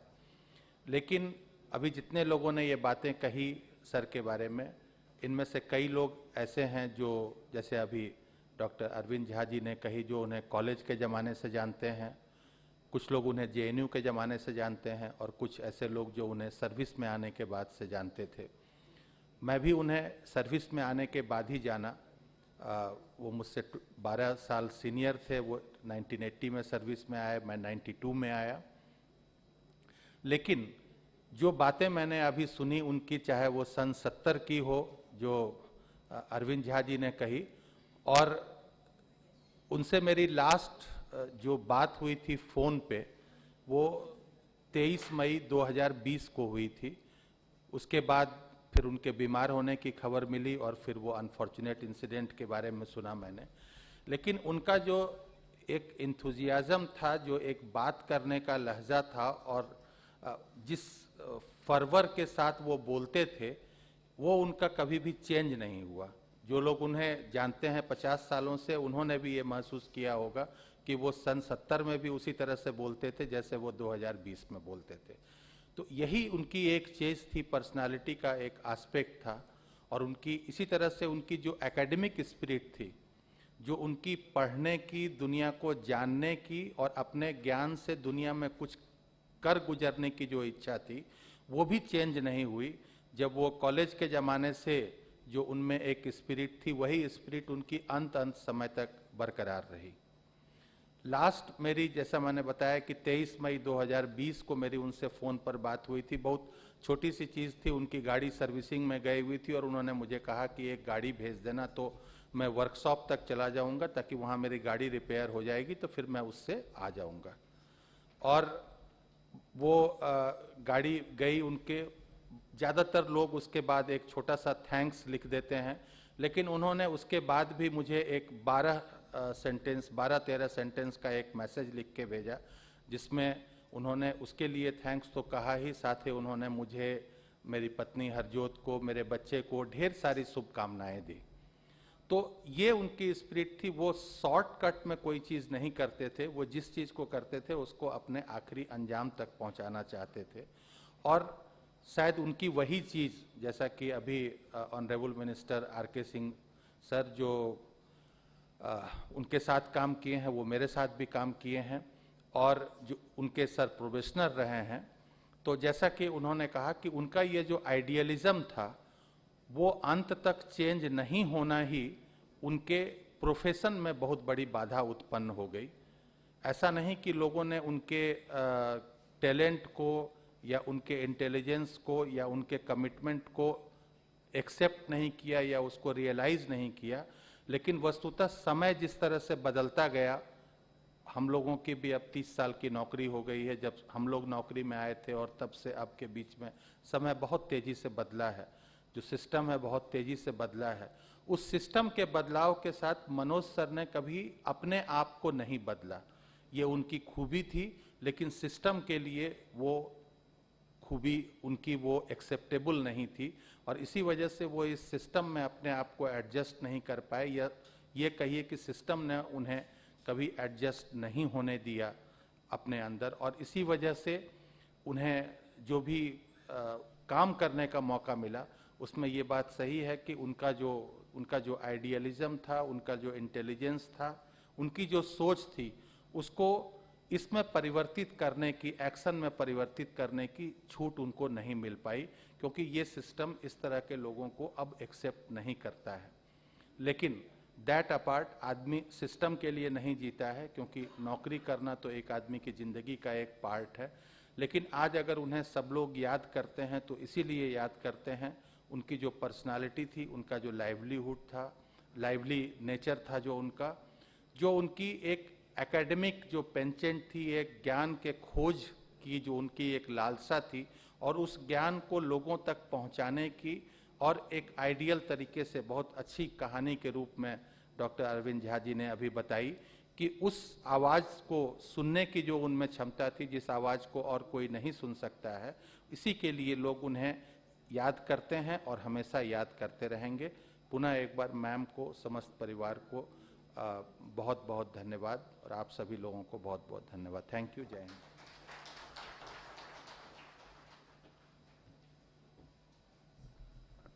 Thank you, sir. Thank you for sharing your thoughts, being a close colleague of Papa's.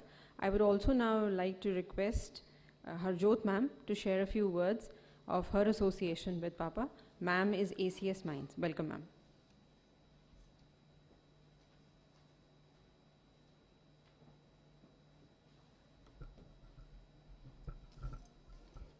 नमस्कार।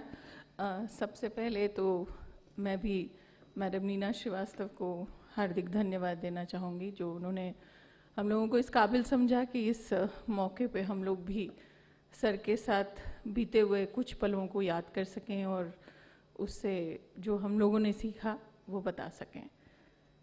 जैसा कि आप जानते हैं सर, हम लोगों से बहुत सीनियर ऑफिसर थे। हम लोग तो 1992 बैच के IAS पदाधिकारी हैं, जबकि सर 1980 बैच के पदाधिकारी थे। लेकिन हम लोग जब मनोज श्रीवास्तव जी से पहली बार मिले तो जो चीज़ें हम लोगों ने उनकी महसूस की, सबसे पहले तो वो बहुत एक सहज व्यक्तित्व थे।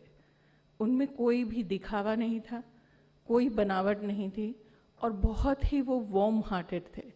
मतलब इतने साल की डिफरेंस होने में, ब्यूरोक्रेसी में तो आप सर के अलावा तो कोई बात हो ही नहीं पाती लोगों से, लेकिन सर के साथ ऐसा नहीं था। उनका जो व्यक्तित्व था उसमें बहुत ज़्यादा गहराई थी। आप उसमें जो भी शेड खोजना चाहें आपको मिल सकता था। और सबसे बड़ी बात थी कि वो हमेशा आपके लिए उपलब्ध थे। अगर आपको कभी कोई परेशानी है या जिज्ञासा है या आप कुछ पूछना चाहते हैं या समझना चाहते हैं, तो सर हमेशा उसके लिए अवेलेबल रहते थे। इतने साल की नौकरी में हम लोग भी बहुत से पदाधिकारियों को देख लेते हैं, और मुझे कहने में कोई गुरेज नहीं है कि IAS पदाधिकारी बनने पे सब कोई आइडियलिज्म के साथ ही जनरली इस नौकरी में आता है, लेकिन कुछ माह में ही समझ में आ जाता है कि ये आइडियलिज्म आप ताक पे रख दीजिए, इसकी कोई ज़रूरत नहीं है इस सेवा में। आपसे वही काम करने को कहा जाता है जो ज़रूरी हो। ऑफ कोर्स सब कुछ देश के हित में ही होता है, भारत में तो कोई भी देश के हित में नहीं होता है, लेकिन देश का हित कौन डिसाइड करता है? सरकारें डिसाइड करती हैं। और बहुत पहले ये निर्णय हो चुके हैं कि सरकारों के आधार पर ही आपको हित के हिसाब से काम करना है। तो कई बारी जब आप किसी के साथ लड़ाई लड़ना शुरू करते हैं तो आपको बहुत ही सटल तरीके से समझाया जाता है कि इससे क्यों लड़ने की ज़रूरत है, कोई और बड़ा आदमी खोज लो या कोई और व्यक्ति खोज लो, ये तुम्हारे लायक नहीं है। जो बेसिकली एक तरह से समझाया जाता है कि इससे मत उलझिए, इससे आपको परेशानी होगी, और परेशानी के साथ साथ इसके रामिफिकेशंस भी आपको आएंगे। सर उससे उलट अफसर थे। सर हमेशा कहते थे कि ठीक है, आपको अगर कन्विक्शन है तो उलझ सकते हैं, क्यों नहीं उलझिएगा, यही काम है हम लोगों का। और सर खुद इसको बहुत बार दिखा चुके थे।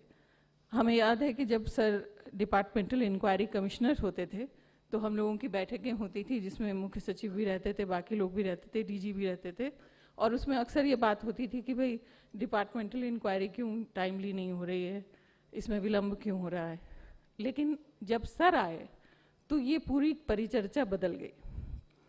परिचर्चा अब ये होती थी कि भाई आपने उस व्यक्ति को एग्जॉनरेट कैसे कर दिया।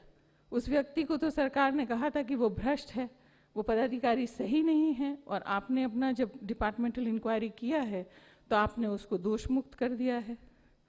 तो सर उसमें बहुत अच्छी ज़िरह करते थे, और सर जब बोलना शुरू करते थे तो सुन के आगे बड़े से बड़े लोग निरुत्तर हो जाते थे। Nobody had even an iota of any kind of a defense mechanism against Shri Manoj Srivastava, because he was so brilliant and he was so thorough. He knew what he was doing. He knew those rules and laws by heart, and he could definitely interpret and use it for the defense of that poor guy, जिसको या तो फंसाया गया है या किसी न किसी कारण से वो उस वक्त भुक्तभोगी बन गया है। सरकार में या ब्यूरोक्रेसी में ये भी एक बहुत बड़ी बात है कि अक्सर जो लोग फंसते हैं शायद वो लोग वो नहीं होते जो सूत्रधार होते हैं किसी चीज़ों के लिए, या जैसे हम लोग पुलिस में भी कई बार देखते हैं कि आखिरी आदमी जो होता है सड़क पर हाशिए पे, उसी के ऊपर सब कुछ टांग दिया जाता है कि इसी ने खून किया होगा, इसी ने मर्डर किया होगा, इसी ने कुछ किया होगा, क्योंकि वो व्यक्ति प्रतिकार नहीं कर सकता, वो व्यक्ति बहुत वीक है, निरीह है, आखिरी पंक्ति का आदमी है। और एक बार आपने उसके विरुद्ध अपना लिखना पढ़ी शुरू कर दिया तो उसके पास, बेचारे के पास कुछ रहता भी नहीं है अपने को डिफेंड करने के लिए। एक ये भी बहुत बड़ी समस्या है ब्यूरोक्रेसी की। वैसे एक सिस्टम में एक व्यक्ति आए और किसी को न्याय देना शुरू करे, ये बहुत बड़ी बात है। हम लोगों ने तो अपनी ज़िंदगी में ऐसा होते हुए नहीं देखा था इससे पहले। उससे पहले यही समझाया जाता था कि जो कहा गया है, अब ये आदमी अगर फंस गया है तो अब इसको, जिसको कहते हैं नौकरी से निकाल के ही दम लेना है, क्योंकि अब तो ये हर तरह से इस तरह से है। लेकिन सर उसको एकदम सूक्ष्म तरीके से एग्जामिन करते थे और अगर वो पाते थे कि नहीं साक्ष्य फैब्रिकेटेड हैं या इन्वेस्टिगेशंस सही तरीके से नहीं हुई है, इंक्वायरी ठीक नहीं है, तो वो कभी गुरेज नहीं करते थे लिखने में कि नहीं दिस व्यक्ति, चाहे इसके ऊपर डिस्प्रोपोर्शनेट एसेट का केस आपने किया है या करप्शन का केस किया है, ये गलत है क्योंकि इसके पास ना उतनी संपत्ति थी, आपने इसको बढ़ा चढ़ा के लिखा गया। आज भी कई बार हम लोग देखते हैं जब कोई पकड़ाता है तो लिखा जाता है कि बहुत कुछ उससे पकड़ा, लेकिन यथार्थ में जब वो चिट्ठी आती है फाइनली कि टीवी पे तो देखे इसके घर से बहुत कुछ मिला, यथार्थ में कुछ नहीं मिलता। लेकिन प्रॉब्लम ब्यूरोक्रेसी की ये है कि आपकी इज्जत जो है वो सरेआम चौराहे पे नीलाम कर दी जाती है क्योंकि आपके घर रेड हो गई है। शायद रेड इसलिए नहीं हुई कि आपने बहुत पैसा कमाया है, शायद रेड इसलिए भी होती है कि आपने किसी की बात मानी नहीं है। लेकिन ये बात ना कभी पत्रकारिता में आती है, ना रेडियो में आती है, ना कोई बोलता है। और जहाँ तक सर के बैचमेट्स कह रहे थे, आई थिंक हम लोग भी कहेंगे कि शायद सर गलत काडर में थे, बिकॉज जिस तरह की ब्रिलियंस सर में थी और जिस तरह की उनकी जानकारी थी, जिस तरह के वो व्यक्तित्व के मालिक थे, सही में शायद बिहार काडर के अलावा वे किसी और काडर में होते तो उनको ज़रूर नोबल लॉरिएट जैसा लोग बोलते हैं, नोबल प्राइज़ तो बहुत कम सी चीज़ थी, वो कुछ भी पा सकते थे। उस तरह की हैसियत थी उनकी और उनकी काबिलियत भी थी। लेकिन वही बात है कि अफसोस हमारे इस राज्य का कि हम लोगों ने उनकी ब्रिलियंस को पहचाना नहीं, ना उसकी बहुत ज़्यादा कद्र की और ना उनको उतना ज़्यादा सही आयाम दिया। तो अब वही बात है कि हीरा तो अपनी चमक हर जगह दिखाता है, चाहे उसको जहाँ मर्जी आप रखिए, लेकिन अगर जौहरियों की कमी अब समाज में हो गई है तो बेचारा हीरा भी अकेला सिर्फ अपनी ब्रिलियंस से क्या करेगा, ये सोचने की ज़रूरत है। और सर का व्यक्तित्व वैसा ही था। मैं तो कहूँगी कि कुछ अच्छे भाग थे हम लोगों के, जो हम लोगों के इतने साल के नौकरी में हमें एक ऐसे व्यक्तित्व से बात करने का, सीखने का और समझने का मौका मिला, जो अपने आप में शायद इतिहास के पन्नों में बहुत ही कम आते हैं। बहुत बहुत शुक्रिया। Thank you very much.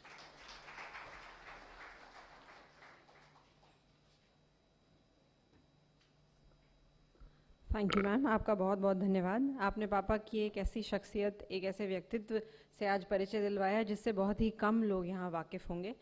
आपके छोटे से काम के लिए thank you so much. Thank you. I would now like to invite and welcome the next speaker for this event, Shri Manikant Thakur sir. Sir has been associated with BBC Hindi for over 2 decades, and he has made a very special name for himself in the world of journalism. He's been a close associate of Papa's over many years, and someone who interacted with him on a very regular basis. He was one person with whom Papa would hold political, economic, social, and other debates on a weekly or a daily basis, and those debates would often go into the wee hours of the night. So I would now request Manikant Thakur sir to please share his thoughts with us.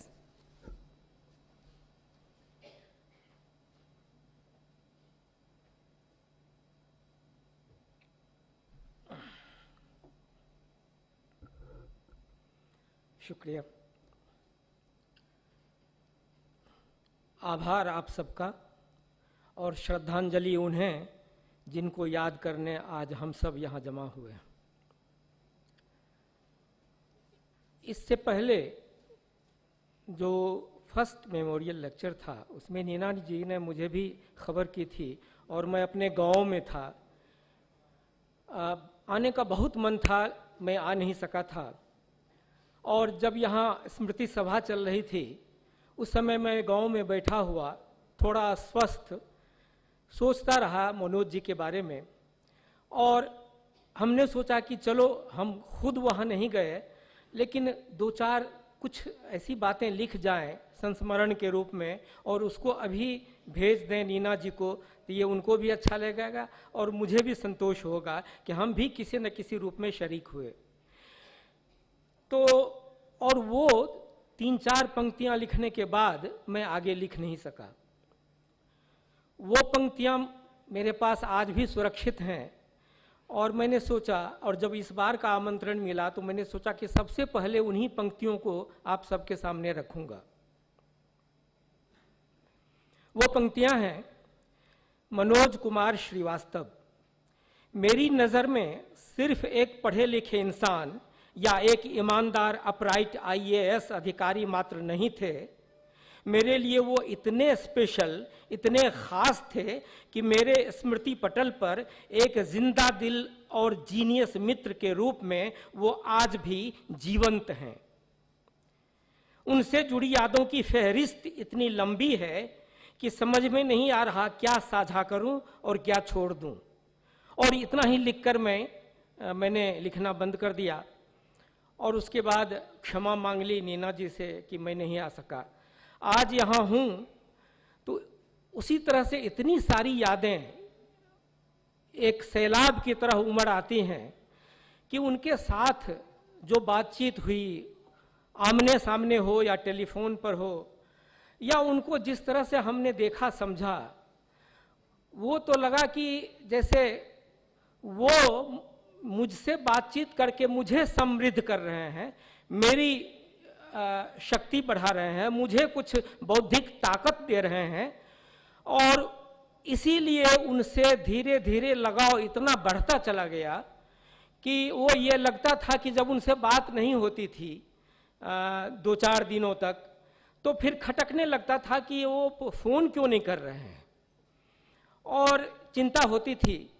तो phone मैं करता था और वो जैसे ही मेरा phone जाता था तो वो अपने स्टाइल में जिस तरह से वो बात करते थे, तो कहते थे कि ठाकुर साहब मेरा फ़ोन तो नहीं गया, लेकिन आपने तो फ़ोन भी नहीं किया, आपने भी नहीं किया, लेकिन आप ये बताइए कि जब तक आप अपने यहाँ मछली खाने के लिए नहीं बुलाएंगे तब तक वो वैसी बातें कहाँ होंगी जो मिथिलांचल में हुआ करती हैं।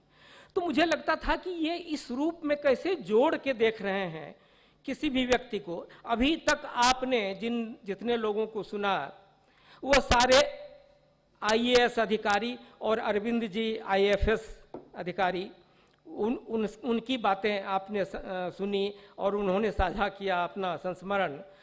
और मैं पहला आदमी हूँ जो बोलने आया हूँ, वो IAS तो नहीं, उनका एक मित्र, पत्रकार मित्र हूँ।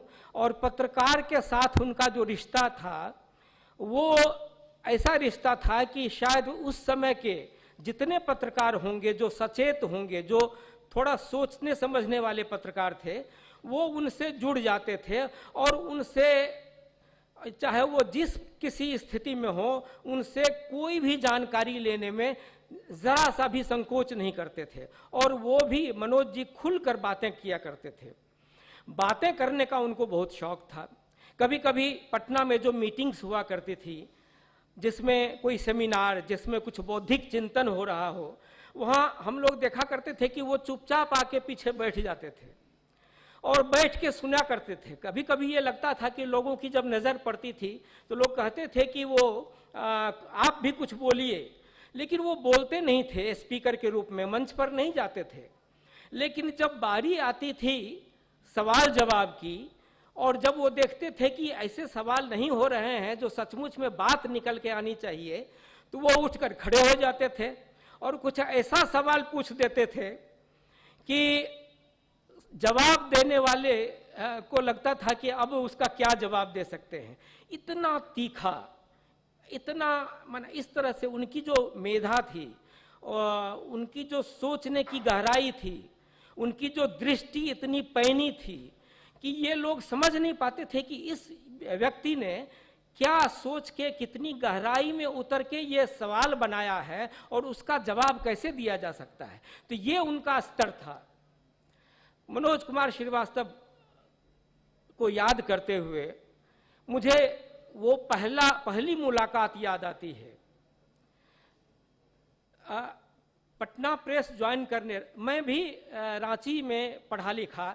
अरविंद जी अब शायद याद कर रहे होंगे या उनको पहचान में मैं आ रहा हूँगा कि जब वहाँ से मैं पत्रिका निकालता था तो उसमें शायद एक बार इनका कोई इनकी रचना भी छपी थी, अरविंद जी की।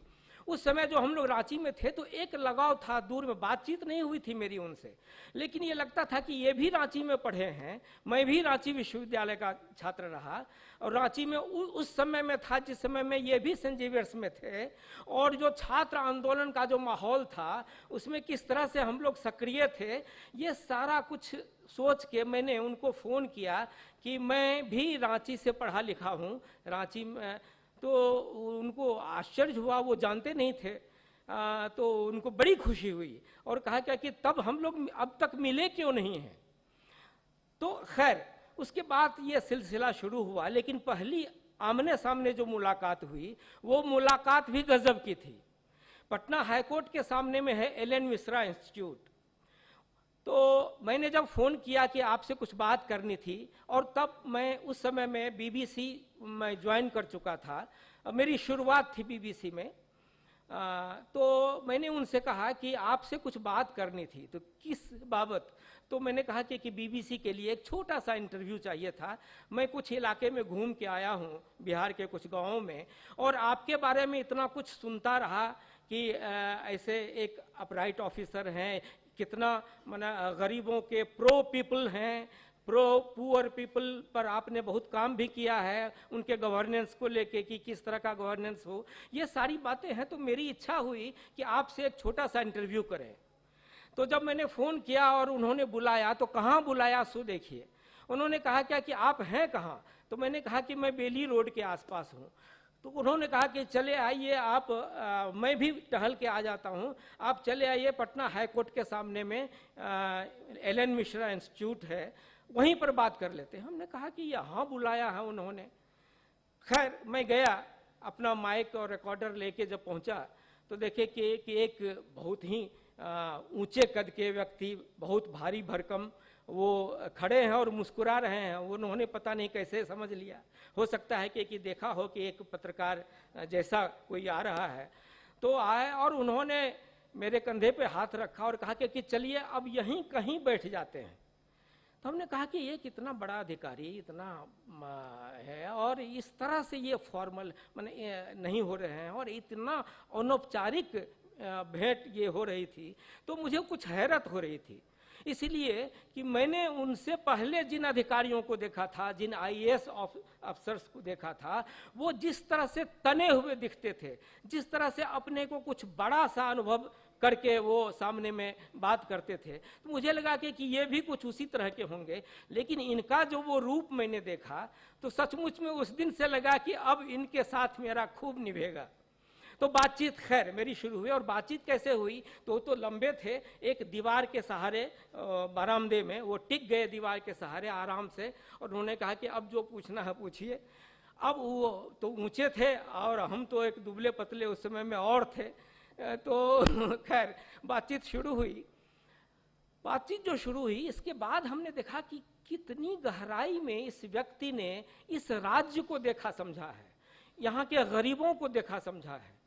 तो लगा कि ये जो लोग, ये जो इनके बारे में जो हमने सुना कि ये कभी पटना में या बिहार में तो कभी कम ही रहते हैं, जब भी मौका आता है तो ये लंदन चले जाते हैं पढ़ाई करने, या कोई रिसर्च वर्क से जुड़ जाते हैं, या कोई छुट्टी ले लेते हैं, स्टडी लीव में जाते हैं, और ये इतना सारा कुछ लिखते रहते हैं। तो मुझे लगता था कि इनको कहाँ से समय मिलता होगा कि बिहार के गरीब लोगों से जाके मिले।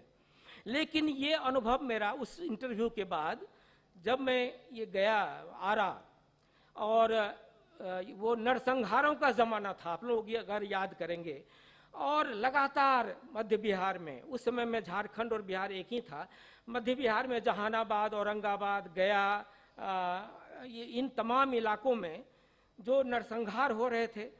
तो नरसंहार होने के बाद, नरसंहार की रिपोर्टिंग के सिलसिले में मैं जाया करता था, और उसके कुछ अंतराल के बाद बीबीसी के लिए, बीबीसी में एक सीरीज आना था कि वो रिविजिट करना है, कि जहाँ जैसे लक्ष्मणपुर बात है या इस तरह का की जगह जहाँ पर इतने सारे लोग मारे गए थे, वहाँ रिविजिट करना है। इस सिलसिले में जब मैं भोजपुर पहुँचा और आरा गया, तो वहाँ उन जगहों पर गया जहाँ के लोग मारे गए थे, जो बहुत गरीब थे, जहाँ इस तरह से संघर्ष का वो रूप दिखा था जो बहुत ही कभी कभी विभत्स लगता था।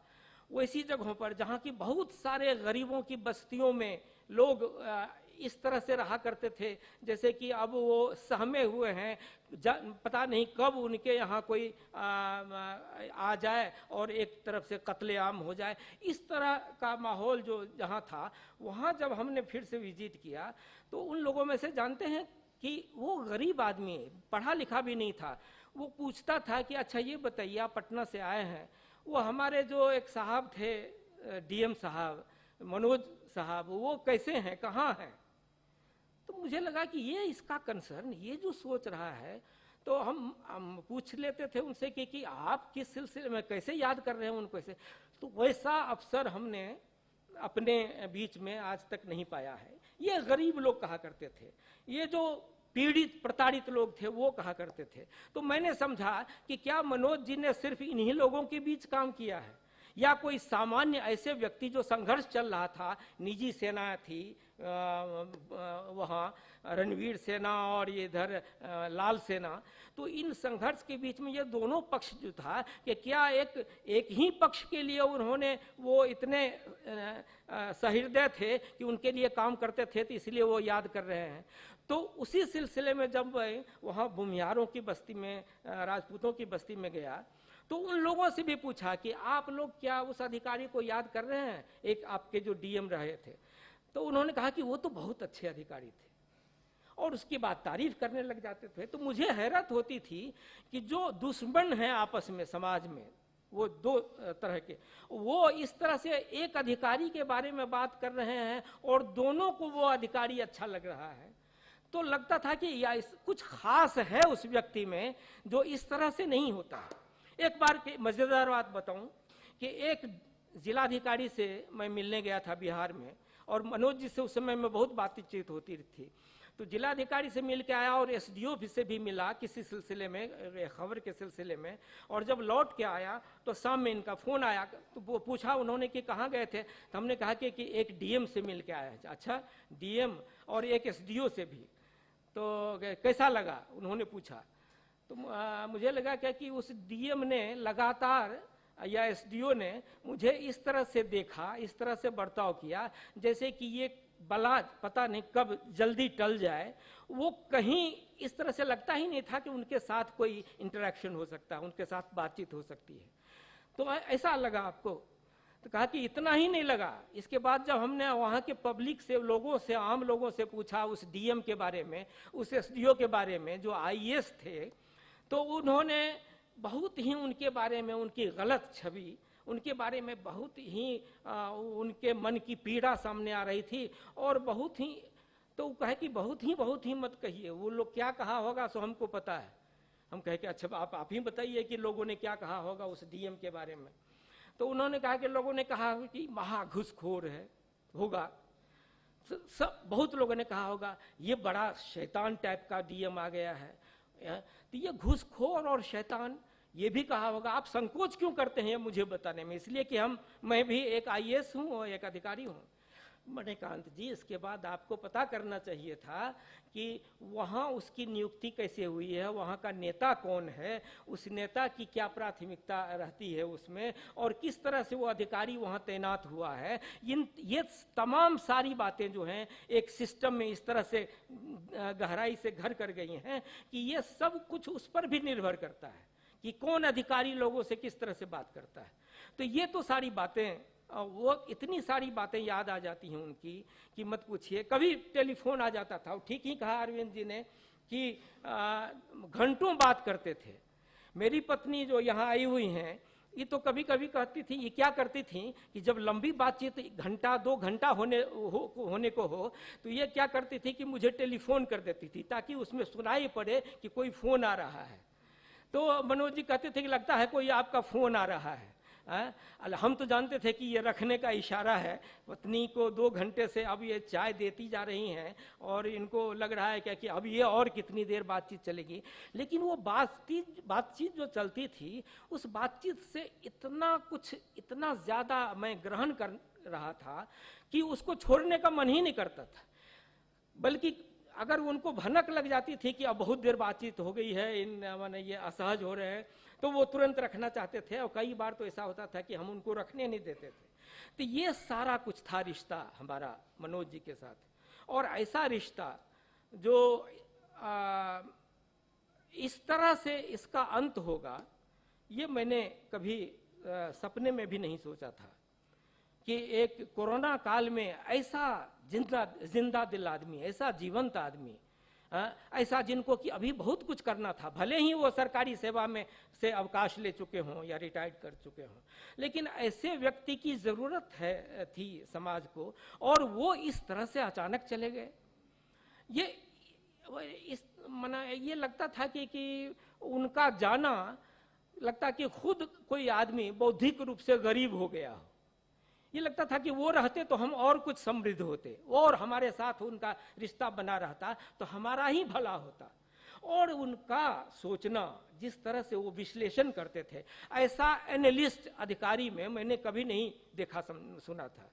वो जब विश्लेषण उनका आता था तो लगता था कि ये कितना कुछ ही ये जान समझ गए हैं। कहाँ सिर्फ इतना ही नहीं कि लंदन स्कूल ऑफ इकोनॉमिक्स की में पढ़े और वहाँ की बातें हों, या रिसर्च पेपर में ही उनकी बातें ज़्यादा जाती हों, ऐसा नहीं, बल्कि उनकी बातों से लगता था कि ये तो मिट्टी की उपज हैं। वहाँ मिट्टी को ये एक तरह से अध्ययन करके वहाँ का समाज, वहाँ की भाषा, वहाँ की तमाम स्थितियाँ, सबका आकलन करके ये आदमी बैठा हुआ है और इनकी समझ इस तरह से विकसित हुई है। तो एक ऐसा व्यक्तित्व, उनके व्यक्तित्व के पहलुओं के बारे में अगर बात करने लगें तो इतना कुछ सिलसिला बनता चला जाएगा कि उतना समय हम नहीं निकाल पाएंगे। कोई भी, जो भी उनका इस तरह का मित्र है, उनको ये लगता होगा ज़रूर। और यही था। और लेकिन एक मलाल मुझे रह गया कि जब ये सूचना मिली थी, उसके कुछ ही दिन पहले तक उन्होंने ये कहा था कि आखिर आपने अपने यहाँ बुला के मुझे मछली नहीं खिलाई। मछली खाने का बहुत मन था आपके यहाँ, और मछली खाने के साथ जो बातें होती उसका तो अलग मज़ा था।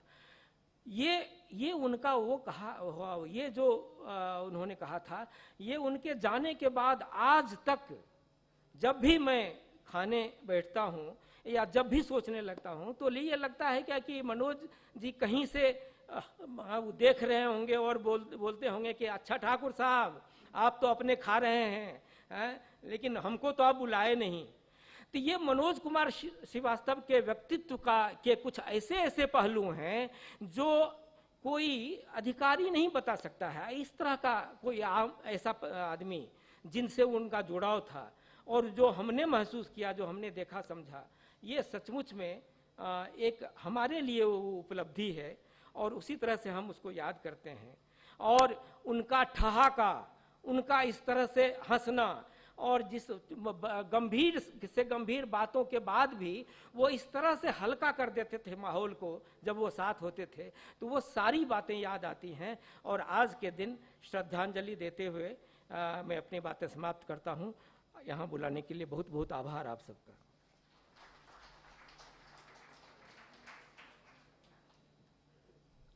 बहुत बहुत धन्यवाद सर। आपके दिलचस्प वाक्यों ने पापा की छवि हमारे अंदर और निखार दी है। और अब मैं आमंत्रित करती हूँ श्री निलय उपाध्याय जी को, जो एक प्रसिद्ध कवि और लेखक हैं हिंदी के। इनके द्वारा 2 उपन्यास भी लिखे गए हैं और ये अभी मुंबई में रहते हैं और पटकथा लेखन से जुड़े हुए हैं। इनके द्वारा कुछ फिल्मों की लिखित स्क्रिप्ट्स भी सुरचित हैं और ये पापा से आरा के दिनों से एसोसिएटेड हैं। ये स्वयं एक पॉलिटिकल एक्टिविस्ट भी हैं और गंगा रिजुविनेशन पे इन्होंने बहुत अहम और गंभीर काम किया है। आपको मैं आमंत्रित करती हूँ sir. Thank you.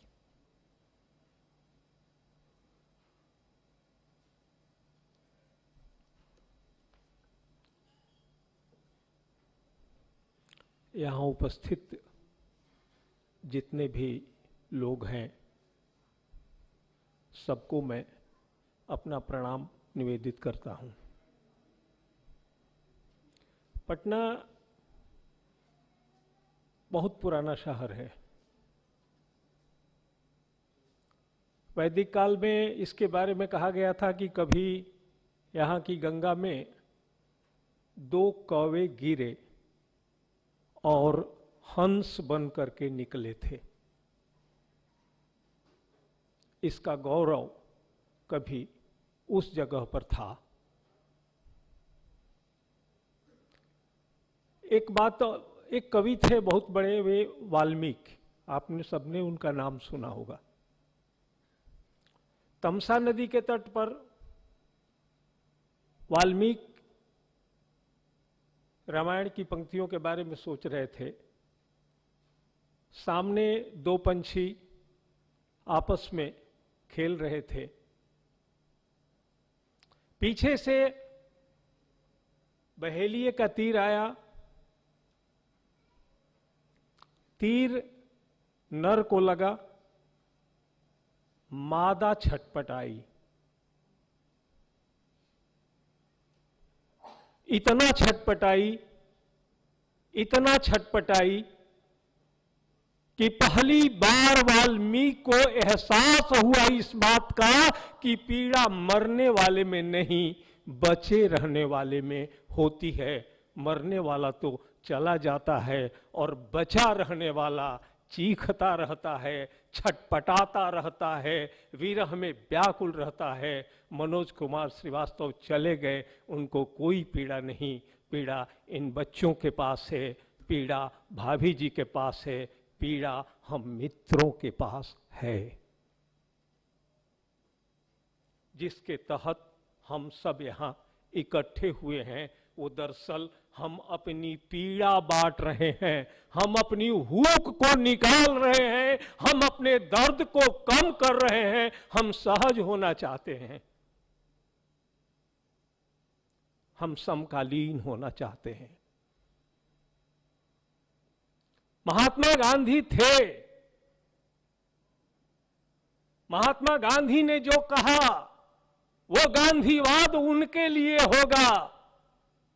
Mahatma Gandhi आज जीवित होते तो क्या कहते, क्या करते, यह गांधीवाद हमारे लिए है।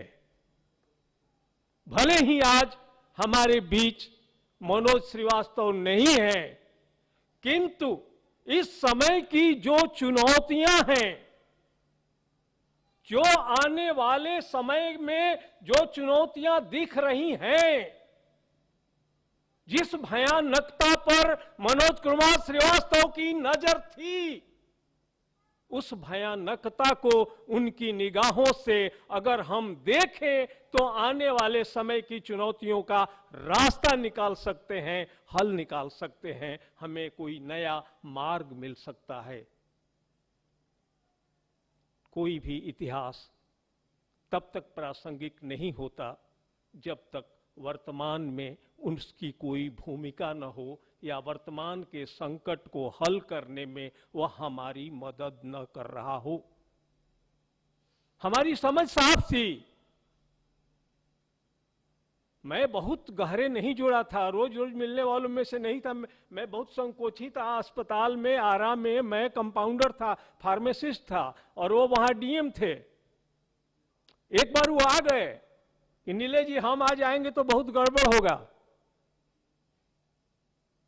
और एक झिझक के साथ, एक संकोच के साथ वो मेरे भीतर लगातार बना रहा। हम मिले लेकिन उस तरह से खुल करके नहीं मिले। फिर बाद में मैं नौकरी छोड़ करके मैं मुंबई चला गया फिल्मों और ये में लेखन करने के लिए। एक अलग तरह का फिर माहौल बना और फिर हम लोग एक सिलसिले से एक तरह से कटते ही चले गए। लेकिन हमारी समझ इस बात पर साफ थी कि वैदिक काल में ऋषियों की सत्ता थी, कोई मनुष्य देवता नहीं था।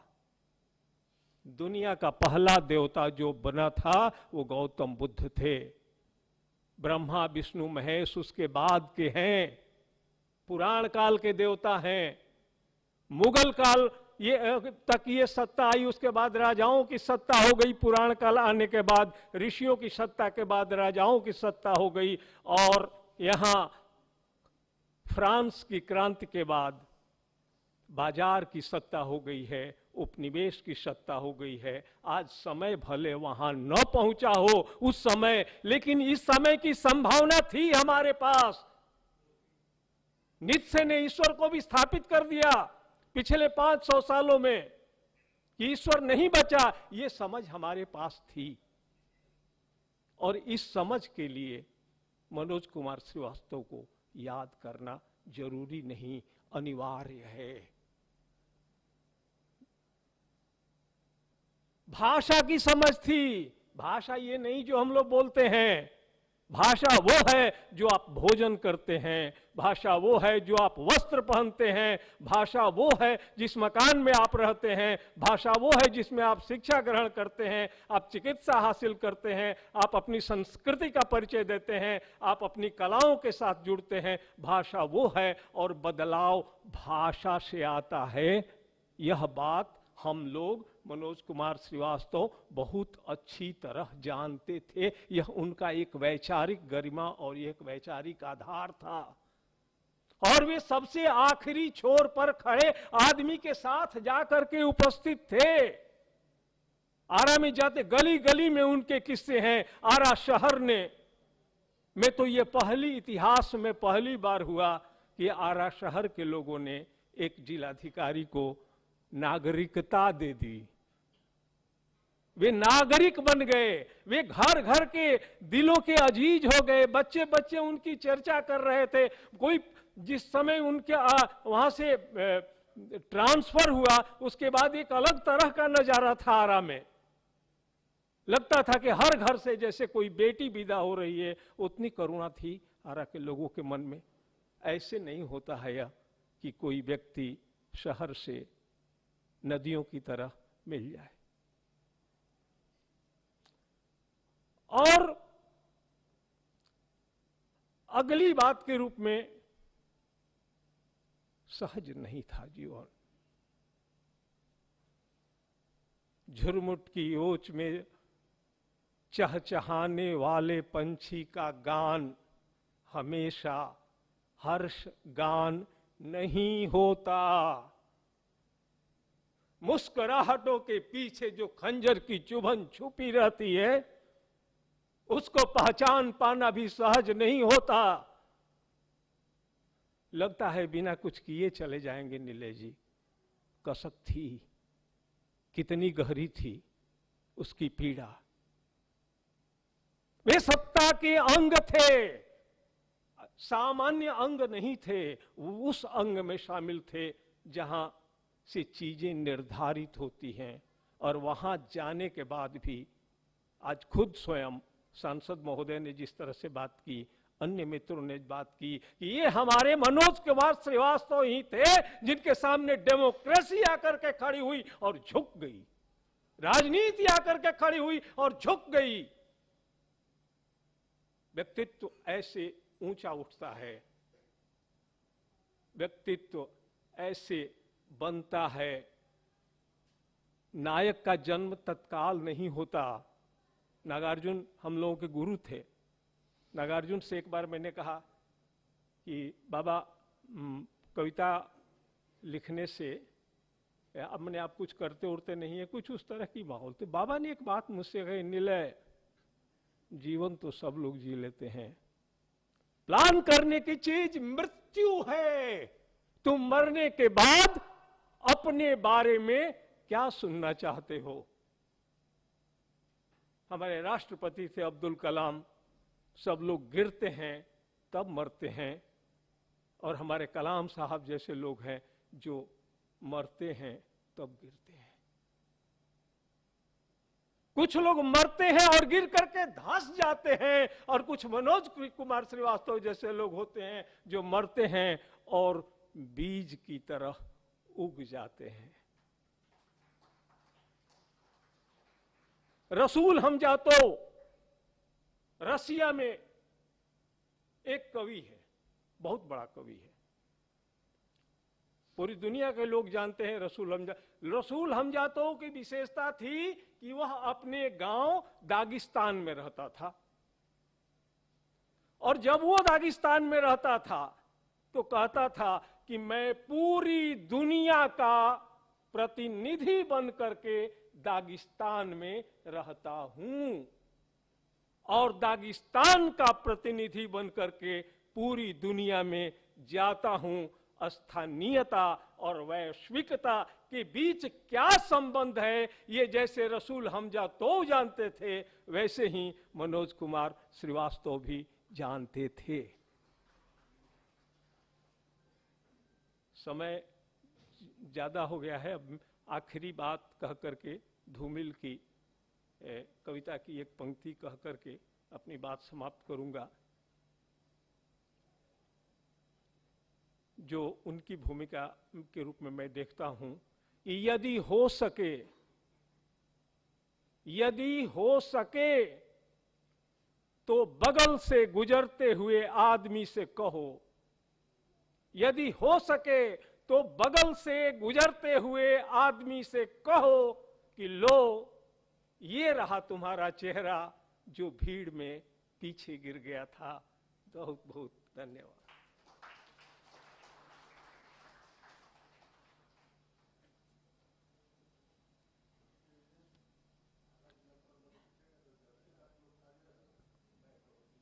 बहुत बहुत धन्यवाद निलय उपाध्याय जी, थैंक यू। अब मैं आरा से आए हुए 2 व्यक्तियों को इनवाइट करती हूँ, आमंत्रित करती हूँ।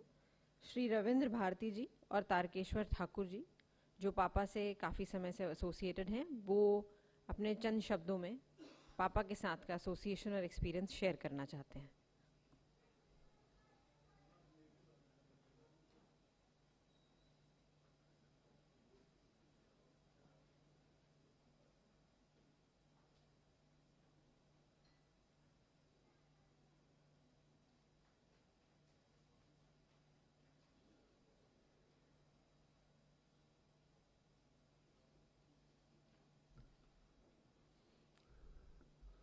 आज के इस सभा में आए हुए सभी लोगों को मैं हृदय से नमस्कार करता हूं, और आरा की धरती से आप सबों को एक बार यहां मौका देने के लिए इस आयोजन में आभार प्रकट करता हूं।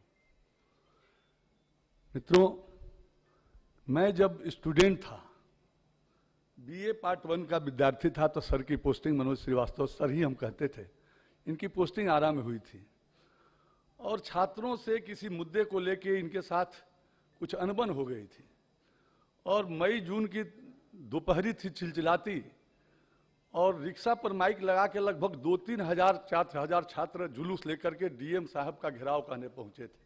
मैं उसका पार्ट था, मैं भी स्टूडेंट का एक लीडर था। स्वतःस्फूर्त आंदोलन स्टूडेंट्स के खिलाफ कुछ हो गई होगी बात। जब हम लोग पहुंचे थे घेराव करने, तो अंदर से मैसेज आता है कि 3-4 लोग सिलेक्टेड आए बात करने। हम लोग जाते हैं, 3-4 लोग, 10-5 मिनट नहीं करीब 20 मिनट तक बात होती है। बाहर चिलचिलाती धूप में लड़के घुसा रहे हैं, नारेबाजी कर रहे हैं। हम लोगों ने सर से कहा कि सर जो हो गई वो तो हो गई, अब तो ये स्टूडेंट हैं, इनका तो फ्यूचर डेफिनेट नहीं है कि ये डीएम बनेंगे कि सीएम बनेंगे कि पीएम बनेंगे। हाथ जोड़ के प्रार्थना है कि एक बार चल के बाहर उनकी गुस्से को शांत करने का आग्रह। मैं पूरे विश्वास के साथ कहता हूं, दूसरा कोई कलेक्टर होता तो जेड श्रेणी की सिक्योरिटी लेके उस भीड़ में जाता, लेकिन जब मनोज श्रीवास्तव जाते हैं अकेले, अपने सिक्योरिटी को मना करते हैं और रिक्शा पर चढ़ जाते हैं, अब माइक लेकर के छात्रों को संबोधित करते हैं, सारा गुस्सा शांत, सब लोग वहां से मनोज श्रीवास्तव जिंदाबाद करके घर जाते हैं। और तब से जो हम लोगों का एक संबंध बना वो आज तक कायम है। विचारों का संबंध, भावनाओं का संबंध। एक उसी समय एक मैंने ऑर्केस्ट्रा ठीक कर दिया दिल्ली में, कहीं चैरिटी शो कराने की इच्छा थी आरा के बड़े सिनेमा हॉल में, और उस सिनेमा हॉल का मालिक डर से सिनेमा हॉल नहीं दे कि बड़े कड़क डीएम साहब हैं, कहीं आ जाएंगे बंद करा देंगे हॉल। कितनों पैरवी हुई, नहीं कर दिया। टिहरी गढ़वा लिया, कहाँ भूकंप पीड़ितों को पैसा भेजना था। तो जब मैंने उनसे कहा कि सर ऐसा हो गया कि मेरा पैसा दिल्ली में 7,000 रुपया फंस गया और 40,000 पर ऑर्केस्ट्रा, सर अरे नहीं देखा, अच्छा रुको देखते हैं। ऐसा भाव देखिए, संजोग से वो सिनेमा हॉल मालिक पहुंचता है कार्ड देने अपने छोटे भाई की शादी की, और वो कार्ड एक्सेप्ट करते हुए उन्होंने मेरा नाम लेके कहा कि जा करके उसको कह दो कि कार्यक्रम कराए, स्टूडेंट लीडर है, उसकी भावना का कद्र करो। दौड़ते सिनेमा हॉल मालिक मोती महल आरा का हमारे घर पे आता है, और फिर हम वहाँ चैरिटी शो कराते हैं, पैसा भूकंप पीड़ितों को भेजते हैं। ये सब संस्मरण है। कैसे लोगों ने कहा, तब से शेयर कर रहे हैं कि वो सीधे लोगों से जुड़ते थे। नीला जी ने ठीक ही कहा कि कैसे कोई नदिया में अपने को जोड़ करके दरिया दिल समंदर हो जाता है, ऐसे थे मनोज श्रीवास्तव सर। मेरी शादी 94 में होती है, और संजोग से पटना में एक दिन किसी कारणवश हम लोग मिलते हैं पति पत्नी मनोज सर से टाइम लेके। तो मेरी पत्नी कहती है कि जब हम परीक्षा दे रहे थे, भोजपुर बक्सर एक ही में था उस समय, नया नया बक्सर अलग हुआ था 94 में, तो उस समय तो मैं परीक्षा दे रही थी 88-89 में, सर ही डीएम थे, और आते थे तो हड़कंप मच जाता था कि ये चीट लेकर के कोई डर से नहीं जाता था, इनके नाम से ही चोरी करने का हिम्मत नहीं होती थी। ऐसे थे कि शिक्षा में सुधार हो, विकास हो। बिंदेश्वरी दुबे जी मुख्यमंत्री थे, उन्होंने उन्हें भोजपुर से बिंदेश्वरी दुबे जी थे, उन्होंने मनोज श्रीवास्तव सर को आरा और बक्सर के विकास के लिए भेजा था। विकास अधूरा रह गया, कहीं ठन गई राजनीतिज्ञ से। के तिवारी जी केंद्र में मिनिस्टर थे, रातों रात बिंदेश्वरी दुबे जी की सत्ता गई, भागवत झा आजाद चीफ मिनिस्टर बन गए, और के तिवारी जी के प्रभाव में माननीय मनोज श्रीवास्तव जी का तबादला हो गया। के तिवारी जी आते हैं, 89 की बात है, भोजपुर के शाहपुर में उनकी सभा होती है। आरा से 40-45 साइकिल से हम लोग शाहपुर चले जाते हैं। के तिवारी की गाड़ी पर पथराव होता है, भयंकर विरोध होता है कि क्यों उनका ट्रांसफर कराएं। और मैं स्वतः स्फूर्त अपने बारे में बताता हूं कि मैं तब नेता वता बनने का और सामाजिक कार्यों से अपने को जोड़ने का सोचा भी नहीं था। उस आंदोलन में हम सबों ने भ्रष्टाचार के विरुद्ध अपने खून से पेपर पर पवन श्रीवास्तव और कई लोग, सुशील भी आए हैं, कुछ लोग आरा के दिख रहे हैं, हम लोग आरा के मैदान में एक कुआं होता था, वहां बैठ के खून से हम लोगों ने लिखा था, शपथ पत्र पर हस्ताक्षर किया था कि करप्शन के खिलाफ जीवन पर्यंत लड़ेंगे। ये मनोज श्रीवास्तव के आंदोलन की उपज। ऐसे दर्जनों लोग आज समाज की विभिन्न क्रांतियों से अपने को जोड़ के काम कर रहे हैं, हम लोग काम कर रहे हैं। आरा में रेड क्रॉस सोसाइटी की स्थापना हुई, उसके हम पदाधिकारी रख, कई संगठनों से जोड़ के हमने अपने को जोड़ के रखा। आज मैं पटना हाईकोर्ट में पिछले 22 वर्षों से अधिवक्ता हूं, वहां भी जितना बन पड़ता है आरा जा जाके सैटरडे संडे, और हम सब काम करते हैं। ये प्रेरणा मनोज श्रीवास्तव सर से मिलती थी।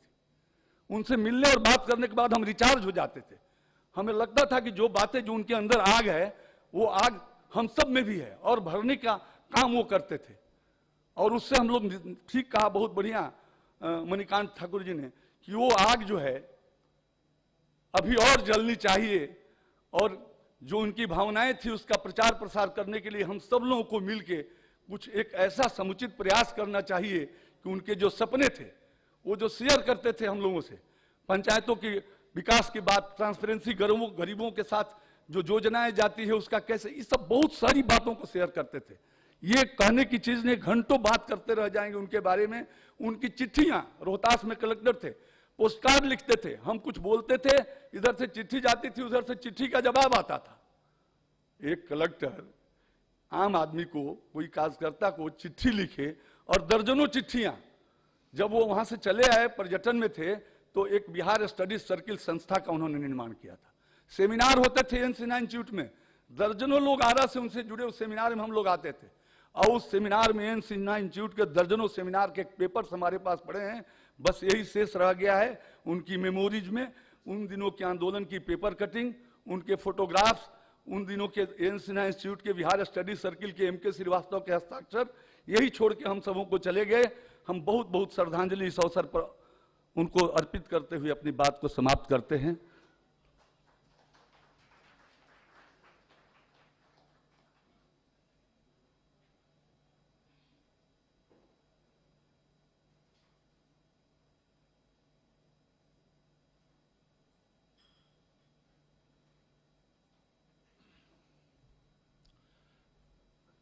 मैं रविंद्र भारती, पहले चैप्टर में आया था, बैठ के काफ़ी कुछ सुना था। इस बार मैंने रिक्वेस्ट किया कि मुझे भी थोड़ा सा बोलने का मौका दिया जाए, 2 मिनट ही सही।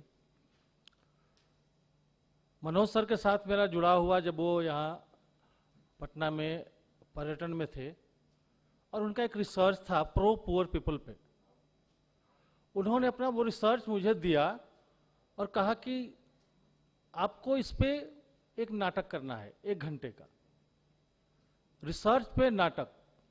पहले तो मैं एकदम झन्ना गया, करे ये क्या है, इन्होंने सर ने दे दिया चैलेंज मेरे लिए। मैं वो पेपर लेके गया, घर पहुंचा ही था कि उनका फोन आ गया कि आप पेपर लेके घर क्यों गए? अभी आप पटना आइए, तुरंत होटल में बैठिए मेरे साथ, अभी रात में ही स्क्रिप्टिंग हो जाएगी। तो उस स्क्रिप्टिंग में पवन श्रीवास्तव जी थे, सगीर रहमानी जी थे, और मुझे डायरेक्शन का भार दिया गया था कि आपको उस पूरे रिसर्च को नाटक के फॉर्मेट में आपको डायरेक्ट करना है। तो हम लोगों ने उसका नाम दिया था डुगडुगी।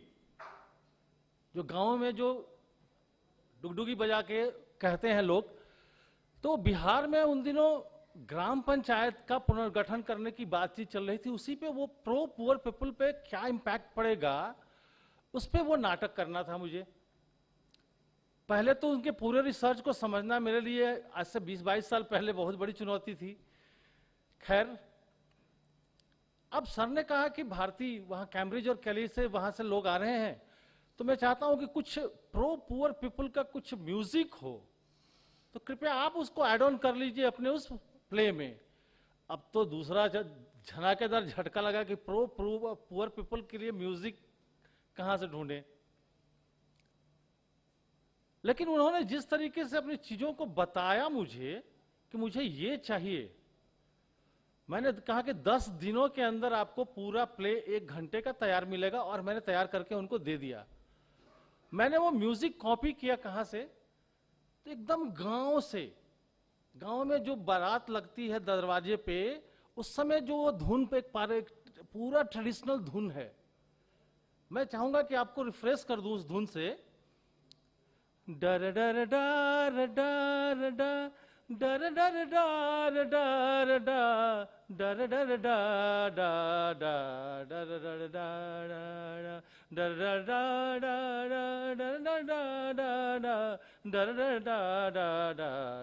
डर। अब वो जो माहौल बन गया सहार ऐसे गांव में, चारों तरफ से सीआरपी लोग बंदूक लेके खड़े हैं हम लोगों के, पूरी कड़कड़ाती धूप, स्टेज 6 जून और पूरा स्टेज जल रहा था, बैठने पे भी पूरा लग रहा था कि किसी ने आयरन कर दिया हो। मनोज सर की बातें याद आती हैं तो मुझे लगता है कि नहीं, उनके पास विजन था। 20 साल पहले उन्होंने पूरे बिहार में ग्राम पंचायत चुनाव के बाद क्या होगा, क्या क्या डेवलपमेंट होंगे, मुखिया कैसे बदलेंगे, उनकी सवारी क्या होगी, इन सारी चीजों को उन्होंने एक प्रोजेक्ट के जरिए और मैंने उस नाटक के जरिए दिखा दिया। तब कैम्ब्रिज और वहां से आए लोगों ने मुझसे कहा कि हाँ, ये बिहार के ही लोग ऐसा कर सकते हैं, बिहार में आके ही लोग ऐसा कर सकते हैं, और कहीं के लोग ऐसा नहीं सोच सकते हैं, जो 20 साल आगे की बातों को देख रहे हैं उस डुगडुगी के जरिए। और आज अगर सर होते तो मैं तो कहता कि सर डुगडुगी तो होगी, इस बार एक बार ड्रम हो जाए, एक ड्रम नाटक हो जाए, फिर देखें कि आज क्या हो रहा है। मैं सतत नमन करता हूं उन्हें। धन्यवाद।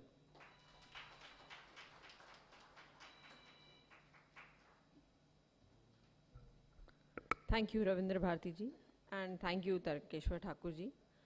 With this, we now come to the close of memory sharing session and of this event. I would now like to request Prerna to share the formal vote of thanks with all of you. Thank you.